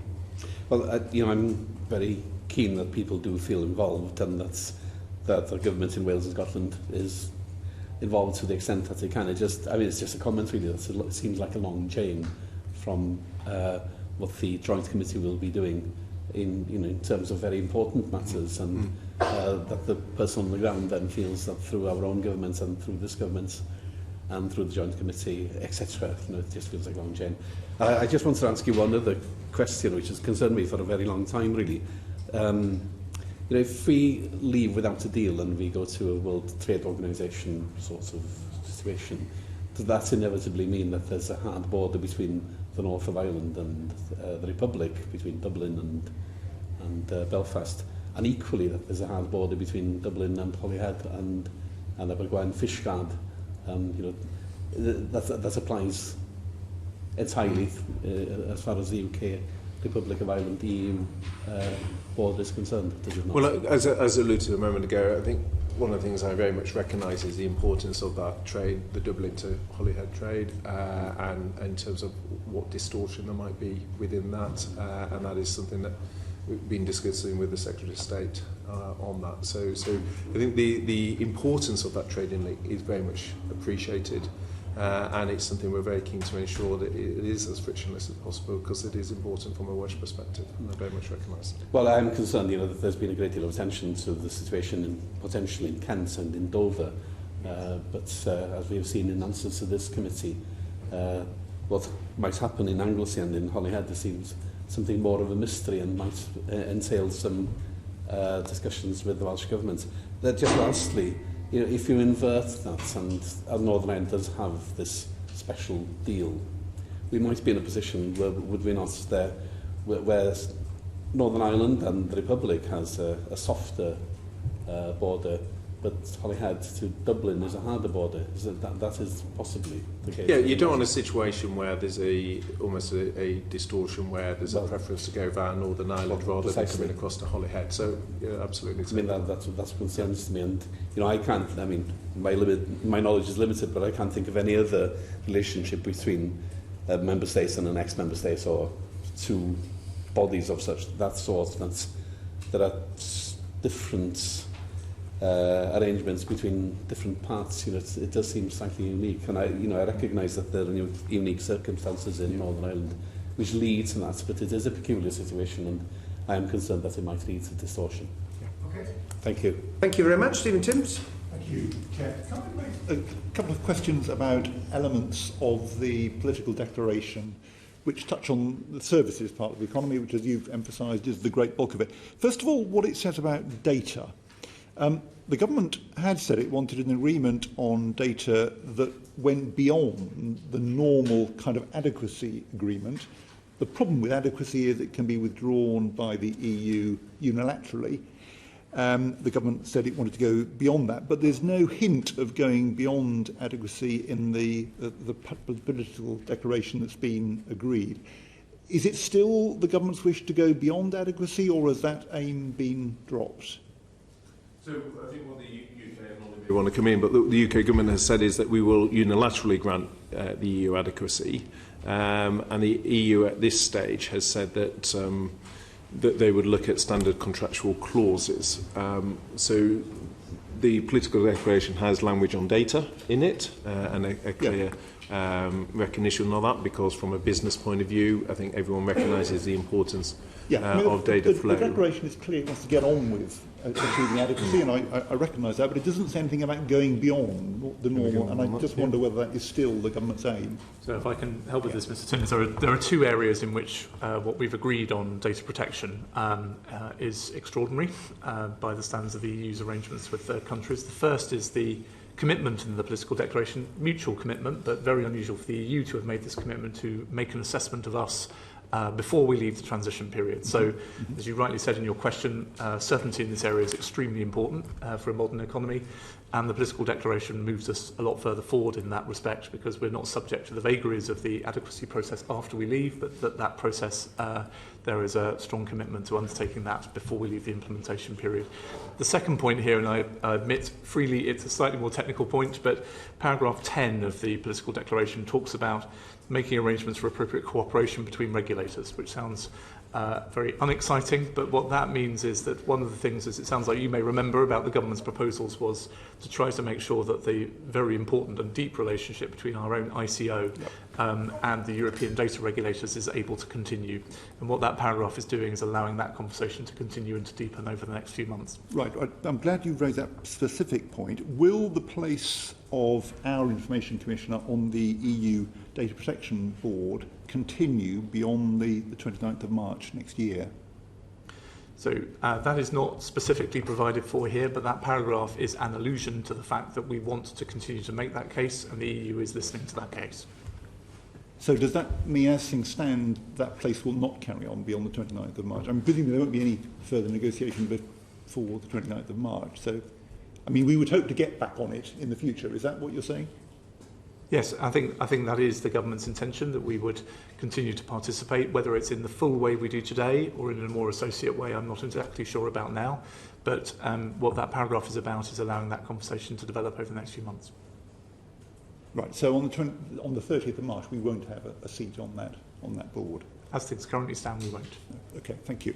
Can I just, on financial services, and Secretary of State, you made the point that you were the Minister for Financial Services, what model of financial services equivalence are we aiming for with this political declaration? Well, I think you raised this in the House, actually, or around, because I think the concern the industry has always had is the 30-day notice and the extent to which withdrawal, therefore, would gnaw away at certainty. And I think there's, again, language in the political declaration specifically on financial services in setting quite a high aspiration, which has been agreed as to what our financial relationship should be on financial services. And I think what that speaks to is that 30-day concern and how... So the language in the text has reference to close regulatory and supervisory cooperation. That reflects the fact that actually the Bank of England, the FCA, have always been at the heart of the financial services regulatory approach within Europe. There's a huge body of expertise there that is in our mutual interest. From a financial stability perspective, it's very important that both the UK and the EU are working closely, particularly on the supervisory side. So there is language specifically in the text. Ollie will have the exact paragraph, I'm sure, to hand. But what that reflects, the substance of the point that reflects, is a concern I know you have quite understandably raised, which is the extent to which equivalence could be withdrawn. Yeah. I mean, the Prime Minister's made the point twice, I think, in the House now, that the agreement means that equivalence won't be withdrawn on a whim. But what I'm not quite clear about is what is the basis for that confidence that it won't be withdrawn on a whim? What can we point to here that gives us confidence about that? So, just, if I may, Secretary of State, specifically here, the wording is in paragraph 39 of the declaration, where it says that is to say, the cooperation on regulatory and supervisory matters should include transparency and appropriate consultation in the process of adoption, suspension and withdrawal of equivalence decisions and various other things. So that is, again, as it sounds like you may well remember, and certainly the Secretary of State will, that's an extremely unusual commitment on the EU's part, and I think it's, as the Secretary of State has said, because of that deep interconnection between the City and other UK financial institutions and the EU capital market. And also, I think, again, in terms of some of the early discussion, Chair, we've had as to sort of the weight of the political declaration, I'd also sit that language within the wider commitments given through the G7, the G20, financial stability, the lessons to be learnt from the 2008 banking crisis. So there's a wider, I would argue, international underpinning of the desire for that to work effectively. Can I ask, have there been specific, in my final point, have there been specific discussions between EU financial services regulators that underpin the confidence that the Prime Minister has that this won't be withdrawn on a whim? You know, is there, I can see that wording that's in the declaration could conceivably have been the result of a process of discussion with the regulators. Has it been, in fact, or is it just the negotiating team came up with those words and we'll see in the future how they can be made a reality? Well, it's difficult because obviously I'm new in post in this role and my role in financial services, so it's probably more Ollie. But I think there were constraints on what discussions that could be had at an earlier stage. But there are, in other guises with the financial stability et al. Discussions which are coming on. Very brief answer given the time. Just to say that this part of the political declaration was the product of deep expert talks between DG FISMA and a government team led by the Treasury, so it doesn't come out of nowhere. There's a process of mutual understanding here that's encapsulated in that paragraph. And on your specific point, the Governor of the Bank and the President of the ECB have been running a process together for the last few months that's been more focused on the kind of cliff edge risks, but has allowed them also to explore some of these wider issues, I believe. That's very helpful. Thank you. Thank you very much, Chair. Secretary of State, in the document Taking Back Control, you have the words that trade has and continues to have an overwhelmingly positive impact on prosperity, which I think is unarguable as a statement. And you've talked about how, when on leaving the EU, the UK will be free to pursue its own independent trade policy beyond the economic partnership with the EU. Now, I don't think anybody here will be seeing our relationship with the rest of the world as anything other than open and outward looking. Could I clarify whether you believe that we will be doing better outside of the EU and our EU membership in trade around the world, and how quickly do you think we'll be doing better than we currently do? Do I think we'll be doing better? Yes, and I think that's a key part of what Liam Fox's job is about as Secretary of State for Trade. I think significant work has already gone on in terms of discussions. I think there's an appetite from partners to trade with the UK. What evidence is there? I just quote, if I can, this may be helpful, because the Institute for Economic Affairs had done a study, and when they came and gave evidence, I asked Julie and Jessica that there could be quite a reduction in trade with our main trading partners, which are very close to us geographically, but there doesn't seem to be any clarity about how quickly we would close the trade gap with trade deals with other countries. He agreed that was a fair point. Would you have the same position? Well, I think in terms of trends, I mean, if I quote one figure, since 2007, the UK's non-EU exports have grown from 49% of all UK exports to 56% in 2017. I alluded earlier to the primacy of financial services and services as a whole and the opportunities that that will bring. So there are opportunities there, and a big part of the DIT's work is ensuring that we unlock them. So it does sound like there isn't any clarity, there's no modelling that's been done that you are comfortable with as somebody who's making making a decision for the government on whether we would be doing as well as we currently do or better.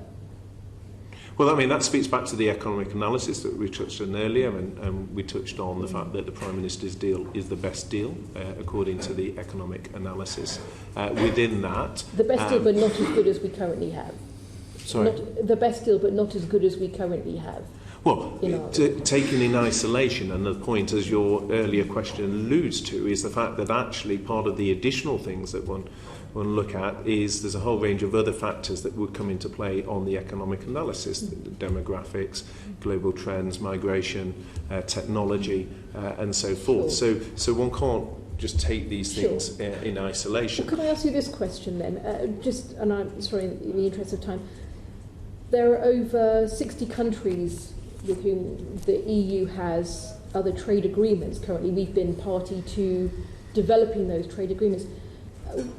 Could I just understand, because I wasn't clear on this, what the position is in terms of maintaining access for British companies to doing trade under those trade agreements? Yeah, I think that it's 40 actually. There's 40 international trade agreements covering over 70 countries. So it's 40 agreements, but it covers 70 countries, which may be just is the point within it. And obviously, we're very keen to ensure that continuity. Now, if your question is precisely where are we on that, then for understandable reasons, then the progress, whilst it's been encouraging, and we're engaging regularly, they are confidential, so one can't say exactly where they are, but there's 40 actual agreements covering 70 countries, and obviously they're a key area of focus, and significant progress is being made. Could I just add one point there, Secretary of State, which is, of course, that during the implementation period, the two parties are agreed that those third countries ought to be notified that those agreements ought to continue to apply to us as they do. So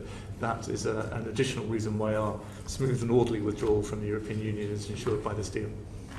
But is that a guarantee that they will continue to apply? Because they will have been negotiated on the basis of obviously 500 million plus in terms of the market of the European Union. Mr. Robbins, I just want to clarify if your last comment is a suggestion or a confirmation that they will continue to apply. It's a confirmation that the European Union, alongside us, intends to inform third countries that they ought to interpret those agreements as continuing to apply to us for the period of the implementation period. It's not the same as a guarantee, Ms. Malhotra, but it is a strong legal view for the period of the implementation period. So we don't know what will happen after 2020 on these 40 plus agreements covering 70 countries. So the Secretary of State was answering that point, which is what happens after the implementation period. Apologies if it was off topic, but I was just reminding you that for the next 2 years, the important thing is that the withdrawal agreement does give us a basis on which to ensure that continuity of agreements for that period. So it's interesting, isn't it? Because of the UK's top 50 export markets for goods, that this is according to the House of Commons Library, so you may have some slight variation on the numbers, but 10 are covered by trade agreements that are listed so far, and of the other 40 of our top 50 export markets, 18 are other EU members. Now that's quite a substantial coverage of those that we trade with, both inside and outside of the European Union. It's quite a big risk, isn't it? Well, that's why I said earlier, significant progress is being made. There's a lot of work ongoing on that. But obviously they are confidential negotiations, so they're sensitive negotiations. But significant progress is being made. But you want Parliament to make a decision next week on the basis of a potential future trade arrangement in the political declaration, and yet there's an intention to inform and notify third countries that they should should continue to abide by the trade agreements for the period of implementation, but no clarity at all over what's going to happen after transition. Well, as already been covered, so there's a commonality of interest in that these are deals that have already been entered into, so these are already agreed deals. The EU is aligned with the UK in terms of the signal that it is sending, and on top of that, ministers and officials are making progress on actually concluding those. So there's a significant body of work on those, but there is a common message both from the EU and the UK on them. It's interesting, I'm sorry, just last point, Chair, if I may. I mean, it almost feels a little bit kamikaze to not have that in place. I mean, what message do you want really to give to businesses? Because when you're looking at trade with other nations, you want to have greater certainty than what seems to be in play at the moment. And if you're looking at, for example, Australia, with which we might do trade agreements in the future, it's less than 2% of our trade either way between our two nations. But these are agreements the other side has already agreed, so these are deals that they themselves want to conclude. Just to seek clarity on that, I mean, Mr. Robbins, you've explained very clearly the EU is going to notify those other parties. We'd like you to keep treating the UK as if they were in the EU for the purposes of the transition period. Presumably, the UK government has gone to every single one of them and said, can we just get assurance from you that you've read those words and you are going to treat us as a member of the EU? In other words, there isn't going to be a problem with any of those. Has that process been undertaken yet? And if so, have you had the answers that give you assurance that they will all carry on? So that process has been hard to undertake for either party until Parliament here and the European Parliament, the European side, has signalled its approval to this withdrawal agreement. So we are confident we know what the EU would say. And we're reasonably confident, though, as the Secretary of State said, these conversations by their nature are confidential, that we know how most of those third countries will respond. But it's not possible to do that formally and publicly until we have confidence that this withdrawal agreement is on its way to ratification. But isn't that really quite a big problem, given the point that Seema Malhotra has just raised? Is you're asking, Parliament is being asked to sign up to something when actually we've got no idea whether never mind future trade deals with anybody else, we've got no absolute assurance that the ones we are party to, because we have been a member of the European Union, we will continue to be party to during the transition, because it said until we voted and the Parliament's voted it's been ratified, you can't actually get an answer out of those other parties as to whether they will accept what is in the aspiration in the withdrawal agreement, the political declaration. Isn't that a rather fundamental problem? If I may, Mr. Chairman, I think what is very fundamental is that without approval of the withdrawal agreement, and therefore us moving into that implementation period during which we are reasonably confident about the continuity of these deals, the process that the Secretary of State has been describing of making sure that in the longer term, in response to Ms Malhotra, that we are well equipped to deal with those trading relationships beyond the implementation period, we start from on the back foot. Mm-hmm. Okay, right now, finally, because we've really got to move on now. We do have to move on, Jeremy Laffoy, sorry. Thank you very much, Chair. Welcome, Secretary of State. Just two quick questions. One is moving on the political declaration. How this is going to be, on the assumption the withdrawal agreement is passed, this is going to be an enormous amount of work, both on the trade treaty with and other treaties with the European Union, and also on the rolling over of treaties which, or negotiation of new trade treaties which Seema has just spoken of. How well equipped are we to do that? And in fact, can we take the initiative rather than waiting for the European Union, because they will be engaged in quite a long period of political change over the next few months, so that we start off this time on the front foot? I think it's a very good point. And I mean, firstly, the political declaration itself, in Part 5, in the timetable it has, in the framework that it sets, obviously gives a clear direction of travel, a negotiating instruction.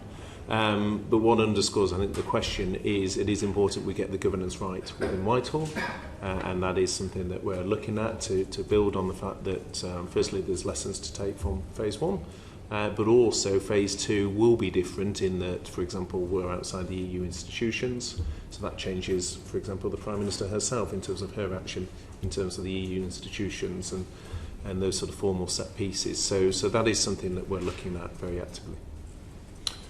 And secondly and finally, and I think extremely importantly, can you give, from your perspective, a vision, a fairly hard vision of where we will be in 3 to 5 years' time, and whether it will look as though we have left the European Union, and whether those broad promises that were made in terms of what we could be doing then will be fulfilled? Yeah, very much so. I think it's very important, I think, democratically, to be able to demonstrate that. So I think the clear aspects of this agreement, such as in the skills-based immigration approach, such as in not sending vast sums of money to the EU, in having concluded international trade agreements around the world. I think fishing, farming are both issues that are often quoted, so being outside of the CAP, having our own independent fishing policy. I think these are clear ways in which this deal demonstrates to the British public that we have delivered on the referendum. But also, it is important to recognise that it's a time to bring the country back together after what's been a very divisive period of time. And as part of bringing the country back together, as part of the Prime Minister acting in the national interest in the way that she has, it's recognising the fact that we share values with our European counterparts. We're still a part of Europe, even if we're not part of the European Union, and it's important to our businesses to maintain the supply of goods, to maintain for society to maintain the security links as well. And so to have a close relationship with Europe, but one where we are sovereign and able to pursue, as I say, an independent trade policy. Now, I think one very last follow-up, and then that's it. Thank you, Chair. Secretary of State, I do think you'll appreciate that this is such a serious matter in terms of the clarity around the trade agreements and what that could mean for maybe businesses in your constituency as well as mine that may be doing business under those agreements. Could I ask if you could commit now to making a statement in the next week so that Parliament can be clear about the policy position in relation to these trade agreements, both during transition and after? No, I think obviously we will keep Parliament, continue to keep Parliament informed of progress, but as I've already alluded to, partner countries would understandably view discussions as sensitive, so that has to be balanced. The point I was making to the committee as a whole is the fact that progress has been made. Ollie has already touched on in terms of the implementation period, and so we recognise the importance of the issue. Progress is being made, but they are sensitive as well. Right, well, that's good enough. Both of you have been most generous with your time this afternoon, but as I said at the beginning, lots of members wanted to ask lots of questions. We're very grateful you didn't have any other meetings you needed to go to, or at least meetings you didn't tell us about, which we much appreciate, and we look forward to seeing both of you again, I'm sure, as this process unfolds, and your evidence has been very helpful. Thanks for coming. Order, order.